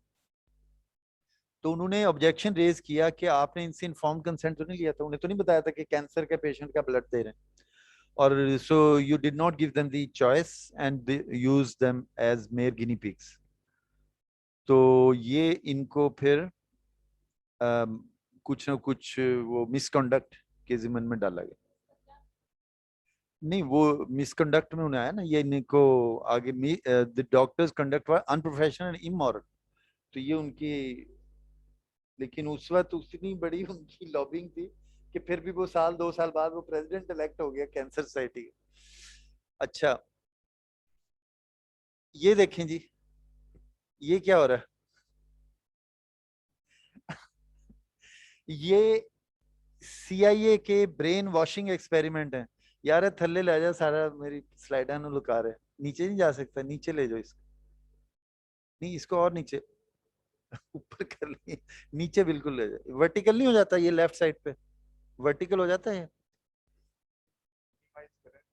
मिनिमाइज नहीं ये कह रहे होता, चलो बट ठीक है। हाँ अच्छा ये देख लें कि ये MK अल्ट्रा इनके एक्सपेरिमेंट से ब्रेन वॉशिंग, हम समझते हैं ना ये पुराने जमाने में होता था, 1950 से लेके 1960 तक ये होते रहे, अभी भी हमें पता नहीं क्या हो रहा है। ये टच करना जरा स्क्रीन। हाँ हाँ अच्छा जी, ये क्या है जी, ग्वांतानामो बे, इसके ऊपर पब्लिश हुआ है new England journal of medicine में, और बड़े बड़े जर्नल में हुआ है। वहां पे एनहेंस्ड इंटेरोगेशन होती है जनाब, डॉक्टरों को बिठा के इंटेरोगेशन कर रहे होते हैं, और वो कहते हैं कि जी ये तो मिलिट्री के डॉक्टर हैं, उनका अपना ही कोड है, वो कहते हैं हम तो फौजी हैं, हमें क्या, हम क्या कर सकते हैं, and they monitor the torture and it is called as a legal black hole. अब आप देखें वहां 14-14 साल लोग रह के हैं, उनका कोई भी प्रूव नहीं हुआ। और एक बंदे का वो उसमें टेड टॉक पे मैं सुन रहा था, टेड टॉक आप देखा कि नहीं, बड़ी मजेदार। तो वो कहता है कि जी उन्होंने इतना मुझे टॉर्चर किया, और वो 7 साइकोलॉजिस्ट थे बैठे हुए, उन्हें पता था कैसे। शुरू शुरू में मैं कहता रहा मैंने कुछ नहीं किया, लेकिन वो उतना ब्रेक कर दिया कि the only way I thought, मैंने हर चीज जो उन्होंने लिख के दिया, मैंने कहा जी मुझे बताओ कहाँ मैंने दे सकते। तो there are medical professional who are involve in this, और ये इंटरनेशनली भी और यूएसए में भी इसके खिलाफ बहुत बड़ी अब एक कैंपेन चल रही है। तो हमें एज अगर और इस तरह का नेटसीज ने भी बहुत से एक्सपेरिमेंट किए थे। आई एम नॉट श्योर कि अभी ये इस पे इन्होंने रिसर्च में भी किया, लेकिन अगर वहां कोई रिसर्च हुई गोंतानमा बे पे तो अब आप देख लो। और अब उनके साथ बैठ के निगोशिएशन कर रहे हैं। अच्छा, ये सारी चीजें, ये सारी कहानियों के बैकग्राउंड में वर्ल्ड मेडिकल एसोसिएशन ने जिनीवा में एक डेक्लेरेशन साइन किया जिसको कहते हैं डेक्लेरेशन ऑफ हेल्सिंकी। ये आप लोग काइंडली पढ़ लीजिएगा, ये नोट कर लें इसकी वेबसाइट, क्योंकि डिटेल बहुत ज्यादा है वो,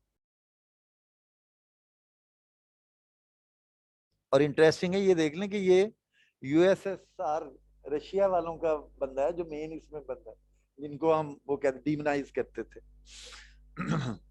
अब ये थोड़े से पॉइंट्स हैं वो हम देख लें। 1964 में ये साइन हुआ था और उन्होंने कहा कि जब भी whenever the biomedical research is conducted, preferably it should be first of all animal experimentation होनी चाहिए, और human involved they should get permission through a committee, and it should always be under supervision of a medical professional.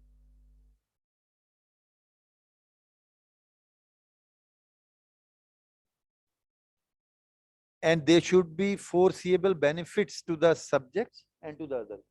ऐसी बेकार research नहीं कि अपनी सिर्फ research करने के लिए।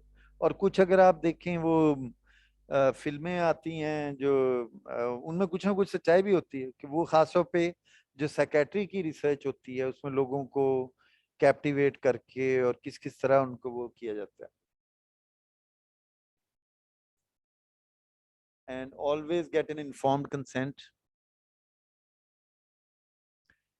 और जहां पे आपको नजर आए कि इसका कोई नुकसान हो रहा है, ऑलवेज स्टॉप दैट। वो study that should be abandoned जितना मर्जी स्टेक्स आई हो।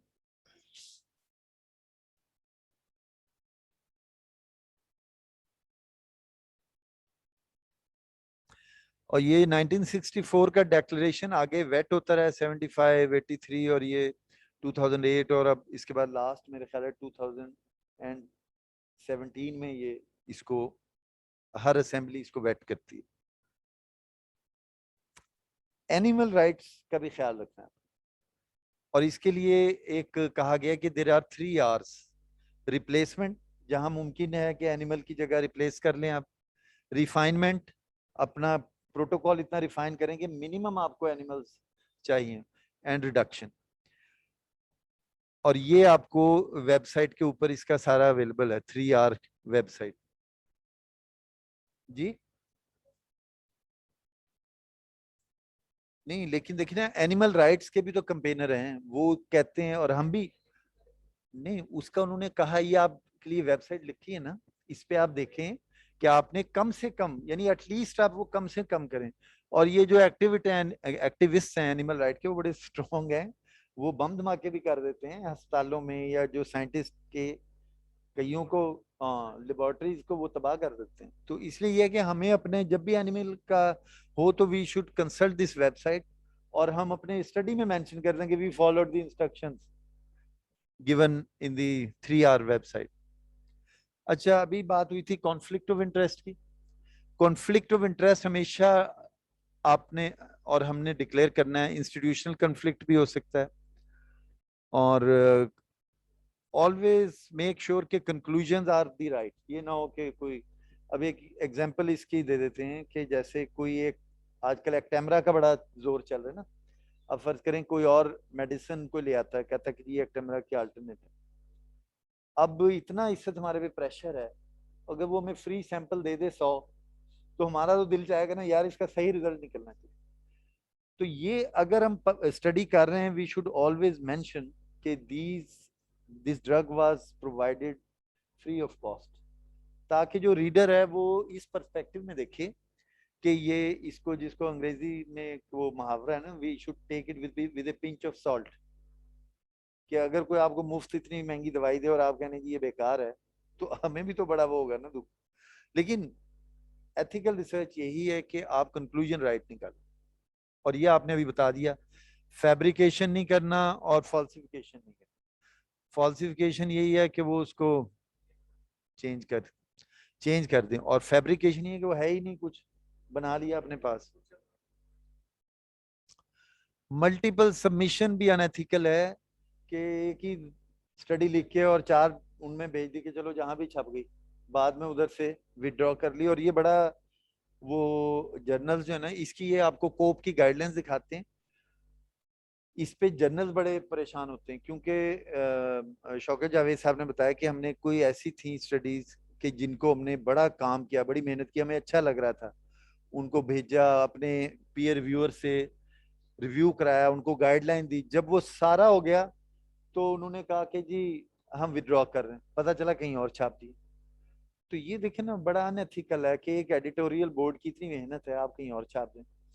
उन्होंने फिर ये उसके लिए रखी हुई है कि वो ब्लैक लिस्ट कर देते हैं उस फ्यूचर की। लेकिन ये है कि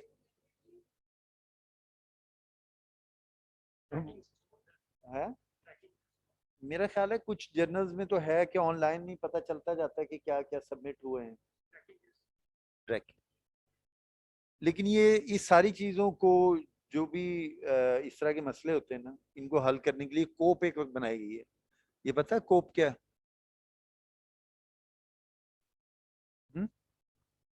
कमिटी ऑन पब्लिकेशन एथिक्स। तो इसकी वेबसाइट है, इसकी मेंबरशिप लेनी पड़ती है, और उसके बाद इनके फ्लो चार्ट्स हैं उसके ऊपर कि वॉट एवर चैलेंज, ये जिस तरह भी का मल्टीपल सबमिशन का कोई आता है तो आप उसके ऊपर डालें।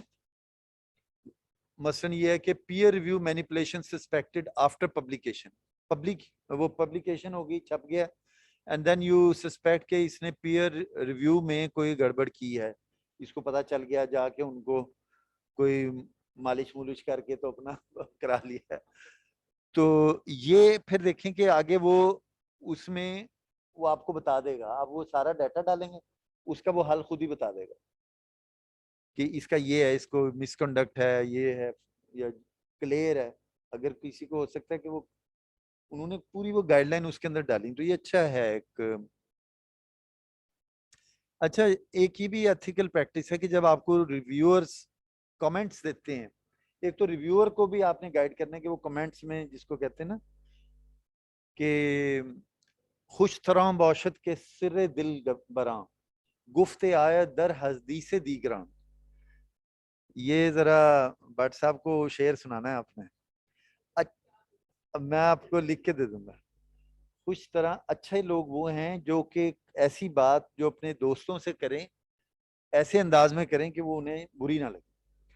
तो जब फिर आपने रिव्यूअर्स को भी गाइड करना है कि वो कोई ऐसे हार्श लैंग्वेज ना यूज करें उसमें कमेंट्स, ये ना कह दें कि दिस इज रबिश है, this should be thrown into trash, ridicule ना करें कि उस बंदे ने मेहनत की है पता से। अब वो शौकत जावेद साहब को मैं बार बार कोट कर रहा हूँ क्योंकि he is a role model for us in the medical journalism.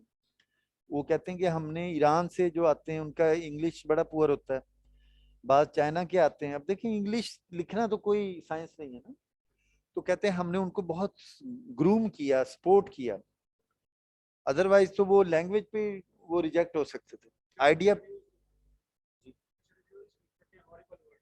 हाँ वो नहीं लिखने चाहिए। ये हमें एज एडिटर्स, हमने अपने रिव्यूअर्स को ग्रूम करना। और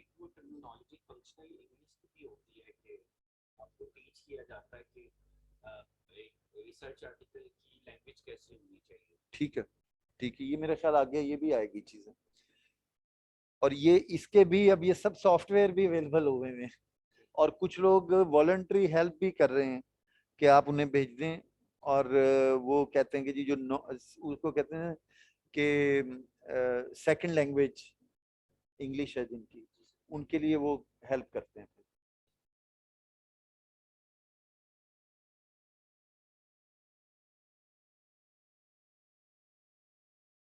अच्छा, ये सारे कमेंट्स आ सकते हैं एज ऑथर को, उन्हें सबको उसने दिल को नहीं लगाना, पॉजिटिवली लेना है।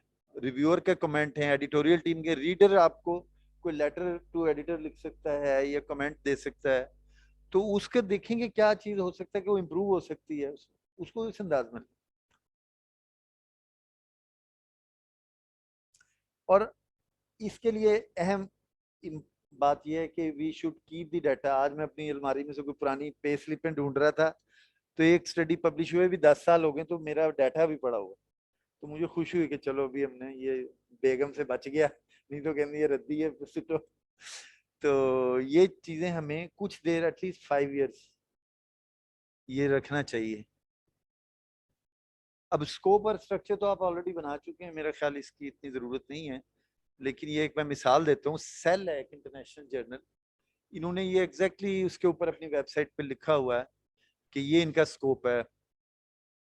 We are committed to combine the highest quality of science with innovation in technology and publishing practices. We provide the platform for communication of strong, engaging life and physical sciences to the research community and beyond. And we want science and scientists to be part of the conversation and impact our world. Meaningful research. अब scope इनका क्या है जी? ये एक और journal है, medicine है ये जर्नल। ये कहता है जी pathogenesis of the disease, translational research, laboratory and animal investigation, pharmacology, clinical medicine और epidemiologic studies, health improvement strategies. Clear cut उन्होंने बता दी कि हम ये एरियाज को करेंगे scope. And the website you, अब आगे स्ट्रक्चर की बात हो रही है कि हमें अपने जर्नल का जो स्ट्रक्चर होना चाहिए उस पर डिस्क्राइब होना चाहिए। जैसे ये इसमें इन्होंने एल्सवीयर की वेबसाइट है, उसके ऊपर उन्होंने आजकल ये टर्म यूज होती है इमरैड। इमरैड क्या क्या बताएं मैडम? शाबाश। और डिस्कशन, ठीक है। और आजकल वो कहते हैं इमरैड सी कर दें, कंक्लूजन भी। तो ये अगर इमरैड को फॉलो करेंगे तो वो सारी चीजें आ जाएंगी, कोई मिस नहीं होगा। ये भी मुझे किसी जगह मिला, ये रफीक मेमन साहब ने एक लेटर लिखा है किसी अखबार में। उन्होंने कहा जी ये जो रिसर्च पब्लिश हो रही है इसमें बड़ा खर्चा होता है, और जर्नल जो है आप समझेंगे अगर किसी ने 20 आर्टिकल पब्लिश किए हैं और 25,000 हर एक से लिए, कितने हो गए जी? 20 आर्टिकल और 5,000। तो वो कहते हैं जी ये जर्नल तो बड़ा पैसा कमा रहे हैं। अच्छा इट इज ट्रू आप, लेकिन ये जर्नल्स ने और कहाँ से खर्चे चलाए? ये वो HEC से ग्रांट लेना कोई आसान है? वो हर एक तो कर नहीं सकता। अलबत्ता ये है कि वो उसके बगैर जर्नल नहीं चल सकती। हर चंद के हो मुशाहिदा हक की गुफ्तगू, बनती नहीं है बादा और सागर कहे बगैर। मैडम ये तो याद रहेगा गालिब का, ये बताना है। तो वो जो भी आपकी वेबसाइट हो उस पर आपने क्लियर कट लिखना है कि ये चार्जेस हैं हमारे, ताकि जो ऑथर है, अच्छा कुछ होते हैं सबमिशन चार्जेस, नहीं सॉरी इनिशियल प्रोसेसिंग फी होती है, वो कुछ लेते हैं जर्नल, वो आमतौर पे 4-5 हज़ार 1,000 इस तरह होती है कि अगर वो रिजेक्ट भी हो गया वो फिर भी नॉन रिफंडेबल है। उसके बाद once the paper is accepted फिर वो महंगी वाली होती है। अच्छा चलें, शायद ये आप नया तरक्की होगी, मैं मुझे तो 2 का ही पता था। हाँ सबमिशन, हाँ वो हर, हाँ बहरहाल वो हर जर्नल का अपना। इंटरनेशनल की तो डॉलरों में होती है, हैं? कौन सा है जर्नल आप? जे पैक क्या है? तो फिर तुसी भोले बादशाह रखो अच्छा मैं 1 मिनट मेरी बात, नहीं लिखें, नहीं देखें पर पेज तो इतना अच्छा नहीं लगता, वो तो फिर यही है कि आप तो लेके और छाप रहे हैं। ये प्रोसेसिंग फी बिल्कुल ठीक है। अब ये इनको तनख्वाहें वगैरह हम कहाँ से देंगे जी? नहीं देखें आप अभी अर्ली स्टेज पे है ना, आप जो ग्रो करेगा आपका जर्नल ग्रो भी नहीं ना उस तरह करेगा। फिर जब तक कि आप पैसा नहीं लोगों को वो डालेंगे, आप रिव्यूअर को क्या दे रहे हैं? कुछ भी नहीं दे रहे। रिव्यूअर को भी तो कुछ मतलब दाढ़ गर्म होनी चाहिए। तो आपका ये आप भूल जाएं, बगैर उसके पैसे के कुछ नहीं होता दुनिया। और आप देखें कि वो ठीक है, आपको 5-6 लोग मिल जाएंगे सर फिरे हमारे जैसे, लेकिन फिर कितने लोग होंगे? वो आहिस्ता आहिस्ता वो फटीग हो जाती है। अच्छा, ये जो एक और भी चीज का ख्याल रखना है कि कुछ प्रेडेटरी जर्नल्स हैं, यानी वो ढूंढ रहे होते हैं ऑथर। मुझे वो आता है थोड़ी देर बाद ईमेल कि जी वी आर लुकिंग फॉरवर्ड, आप बहुत अच्छे वो हैं, और आप, है ना, सबको आता है ना, तो हम बड़े हैरान होते हैं यार, अच्छा हमारी इतनी इज्जत हो गई। अच्छा, वो कहते हैं जी आप बस हमें ना एक एडिटोरियल लिख दें इसमें फलाना, तो हम कहते हैं यार आप वो बाद से पता चल रहा है उन्होंने डॉलर भी जमा करा दे। तो ये शिकारी होते हैं। मैं फिर अपने उस्तादों को भेजता हूँ लिख के कि जी ये जर्नल मुझे बताएं, मुझे इतनी समझ नहीं इसकी, ये कौन सा जर्नल है, कैसा है। और अनफॉर्चुनेटली मेजॉरिटी जो है ना इसकी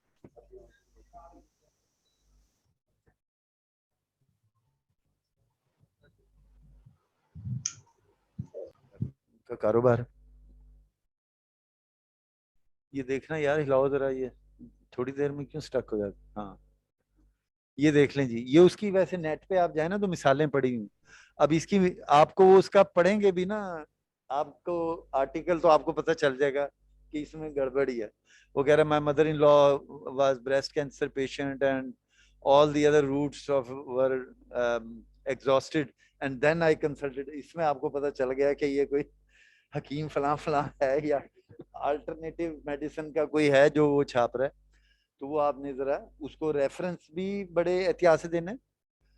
और अच्छा हाँ, एक चीज मैं भूल गया, वो इसमें डाल नहीं सका, कि आपको जब पता चल जाए कि किसी में मिसकॉन्डक्ट हुआ है, आप किसी स्टडी में, even it has been published, फिर भी उसकी है सजा। क्या सजा है जी? एक तो वो ब्लैक लिस्ट तो होगा, अगर कोई गलत फाल्सिफिकेशन ऑफ डाटा करके उसने छाप दिया, पब्लिश भी हो गया आपके जर्नल में, अब हम क्या करें? ब्लैक लिस्ट के अलावा यह है कि यू रिट्रैक्ट दैट आर्टिकल। और इस वक्त आपको पता है सबसे ज्यादा हाईएस्ट रिट्रैक्शन रेट किसका है? नेचर। नेचर जर्नल आप देखें कितना बड़ा powerful impact factor, high impact factor का है, सबसे ज्यादा इम्पैक्ट फैक्टर भी उसका, सबसे ज्यादा रिट्रैक्शन रेट भी है। वो जो भी छप जाता है गड़बड़ वाला, वो फिर फौरन उनको फीडबैक बोर्ड निकाल देते हैं। अच्छा, फिर ये है कि जब वो रिट्रैक्ट करते हैं आप अपनी वेबसाइट पे जिस तरह लिखा ना प्रेडेटरी, उसके ऊपर ये मोहर लगाते हैं और लिखते हैं कि रिट्रैक्टेड, उस बंदे का नाम सारी उम्र की बदनामी कि वो ऑथर के नाम है, और साथ अब ये देखें ना, यहाँ इन्होंने तो वो हटा दिया है, यानी लिखा हुआ है, सिर्फ आपको एक फॉर्मेट बताया, ये ट्रू नहीं है। तो इस तरह का वो जर्नल और उसका वो पूरा एब्स्ट्रैक्ट रहेगा वहां उनकी वेबसाइट पे, और उस पर ये मोहर लगी हुई होगी रिट्रैक्टेड, और उस पर वो जो एलिगेशन है वो भी होगी रिट्रैक्टेड। वो तो फिर एक, मैडम वो तो कमिटीज है ना जी, वो जो जिस तरह अभी मैडम ने बताया कि हमारे एडवाइजर हैं, वो एडवाइजरी बोर्ड जो है उनका इतना एक्सपीरियंस है, उन्होंने पढ़ा हुआ भी होता है, उन्हें पता चल जाता है। अब जब आपने एडिटोरियल टीम बना ली है, ये आप तो खैर सारा ये डिस्कस कर ही चुके हैं मॉर्निंग से, लेकिन कुछ एक दो पॉइंट्स हैं। एक तो ये कि आप अपनी वेबसाइट पे उन्हें ऑनर जरूर करें, जो भी आपके प्रिंट होते हैं उन पे भी आप ऑनर करें। जैसे ये JCPSP की वेबसाइट है और उसके ऊपर ये सब एडिटर्स के नाम लिखे हुए हैं। ये गोंदल साहब का भी नाम है। यार तुम गोंदल साहब के नाम उत्ते काली पट्टी लै, मैं ते नहीं कुछ कह रहा, कोई और ना कुछ कह रहा। ये देखें तो ये जमशेद अख्तर साहब से हमारा इंटरेक्शन हुआ अभी UHS में, हमने कोर्स किया था, बहुत ही, यानी जिसको कहते हैं ना अपराइट पर्सन, और उनसे कोई चीज गलत कराना नामुमकिन। यानी कोई मेरे 2-3 छपे हैं आर्टिकल JCPS, उसके बाद मैंने तोबा कर दी। इतना स्ट्रिंजेंट क्राइटेरिया, साल 2 साल तक वो आना जाना लगा रहता है। तो ये भी एक लेसन है कि आप बिल्कुल जो आपको अच्छा आर्टिकल लगे ना, उसको आपने एक चक्कर में नहीं डालना, वरना वो मायूस होकर कहीं और चला जाए। यार ये हिलाओ, इसे टच कर। इस तरह के जो जर्नल है, जैसे CPSP का जर्नल है, ये अपने एडिटोरियल बोर्ड को पे करते हैं या ये भी नहीं? यार इस पे जो नाम है उन्हें पे की जरूरत ही नहीं। ये वैसे भट्ट साहब से पूछ के बताइए पे करते हैं कि नहीं।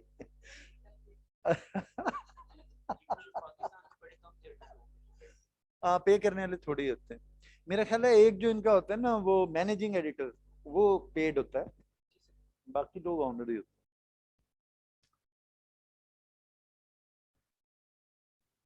यार ये फिर क्यों हो रहा है इस पे? हाँ चलो वो नीचे ले आओ, बस गोविंद साहब का नाम चला गया, वो बाहर ले आओ नीचे। हाँ हाँ जी जी।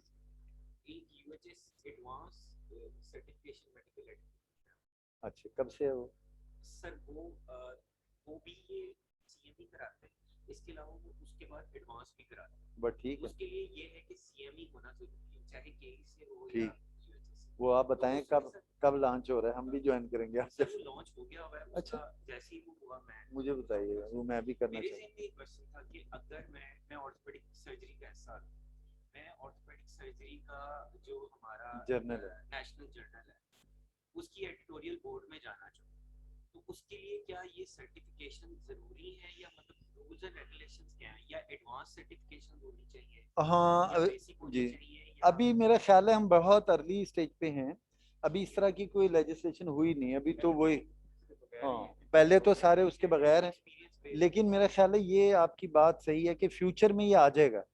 फ्यूचर में जब आप किसी एडिटोरियल बोर्ड में जाएंगे तो ये मांगा करेंगे आप तो, लेकिन ये अच्छा आपने इंफॉर्मेशन दी है कि इसके बाद हम सब, हाँ।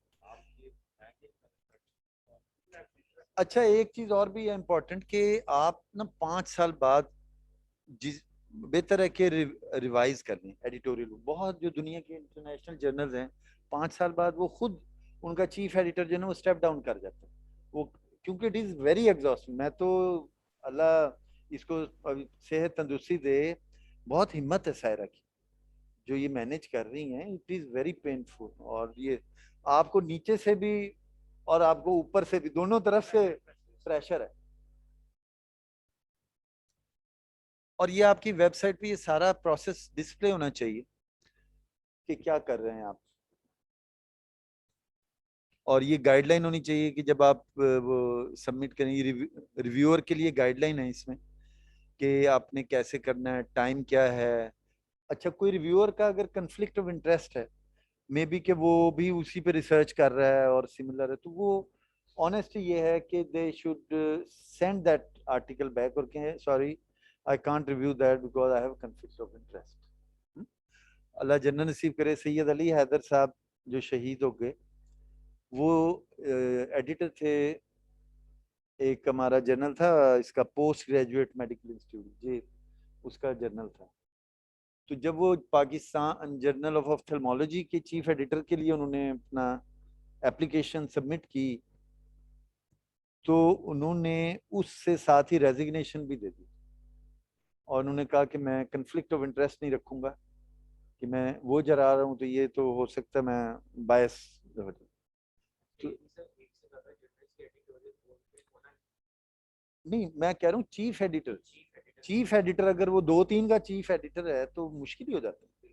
चीफ एडिटर तो बड़ी वो, हाँ फिर बड़ा मुश्किल हो जाता है। अगर आप रिव्यूअर हैं या एडिटोरियल बोर्ड पे तो चलो ठीक है, उसमें तो फायदे वाली बात। इसी तरह ये है कि कंस्ट्रक्ट, ये सारी वो जो आपने भी बातें कही ना कि पोलाइट होना है, स्ट्रेंथ बतानी है, इम्प्रूवमेंट कंस्ट्रक्टिव उनको बतानी है चीजें। अच्छा आजकल एक ये पबलॉन भी है रिव्यूअर, ये आप खुद देख लीजिएगा इसकी साइट। पबलॉन एक बहुत बड़ा रिव्यूअर का ग्रुप है और मुख्तलिफ लोग उनको भेजते हैं, ये नीचे वेबसाइट का एड्रेस लिखा हुआ है, और ये फिर आपको क्रेडिट भी देते हैं एज ए रिव्यूअर। अच्छा और आप अपने रिव्यूअर को क्रेडिट किस तरह दे सकते हैं कि कुछ जर्नल्स हैं जैसे कि वो थोड़ी थोड़ी देर बाद मीटिंग करते हैं अपने रिव्यूअर के साथ, कोई डिनर कर लेते हैं, या उनको कोई बुक पब्लिश हो या वो गिफ्ट में भेज देते हैं, या जर्नल की कुछ कॉपीज आप भेज देते हैं। यानी आपके रिव्यूअर को लगना चाहिए कि हमारे साथ कोई लाड प्यार हो रहा है ना? हाँ अगर पैसे नहीं मिल रहे हैं तो हाँ मतलब दे शुड गेट समथिंग, उन्हें लगे कि कुछ स्पेशल हो रहा है हमारे। और जब आप कभी उनके लिए कोई गेट टुगेदर कर लें, ऐसे अपॉर्चुनिटी होती हैं। एडिटर को जहाँ चैलेंजेस हैं, एडिटर के पास रिसोर्सेज भी तो होते हैं ना।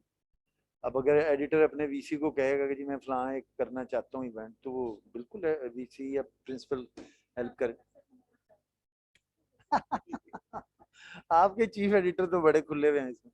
अच्छा, ये यूजफुल लिंक्स हैं कुछ, ये प्लेजरिज्म के लिए हैं, आप नोट करना चाहें तो।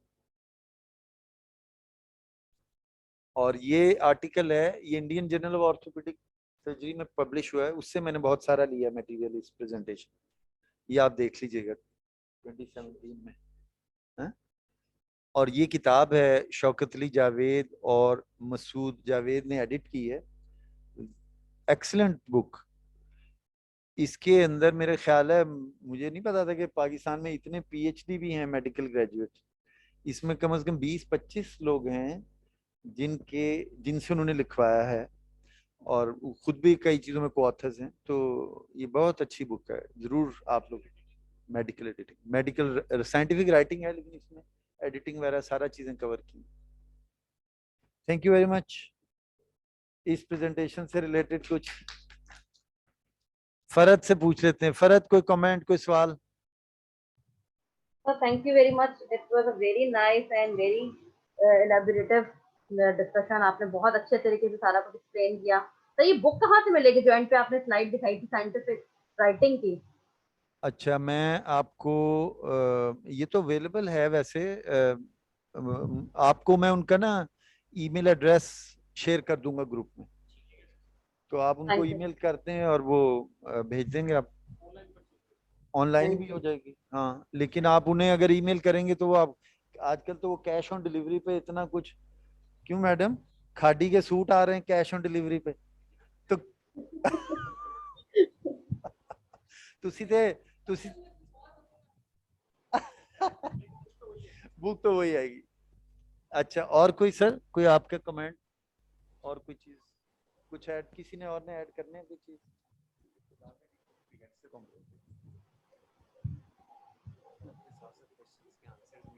हाँ, वो हम साथ बहुत इंटरेस्टिंग वे में पढ़ाया, interactive, was very interactive, and you kept our interests in all point of time. We were not bored at all, and we understood everything in such a simplified way.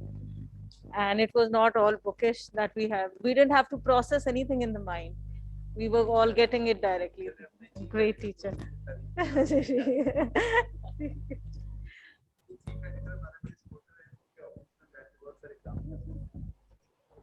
So thank you so much. It was an excellent session. और हर दफा हम आपसे जब पढ़ते हैं तो हम और ज्यादा आपकी स्किल्स और के गर्विदा हो जाते हैं। Sir thank you.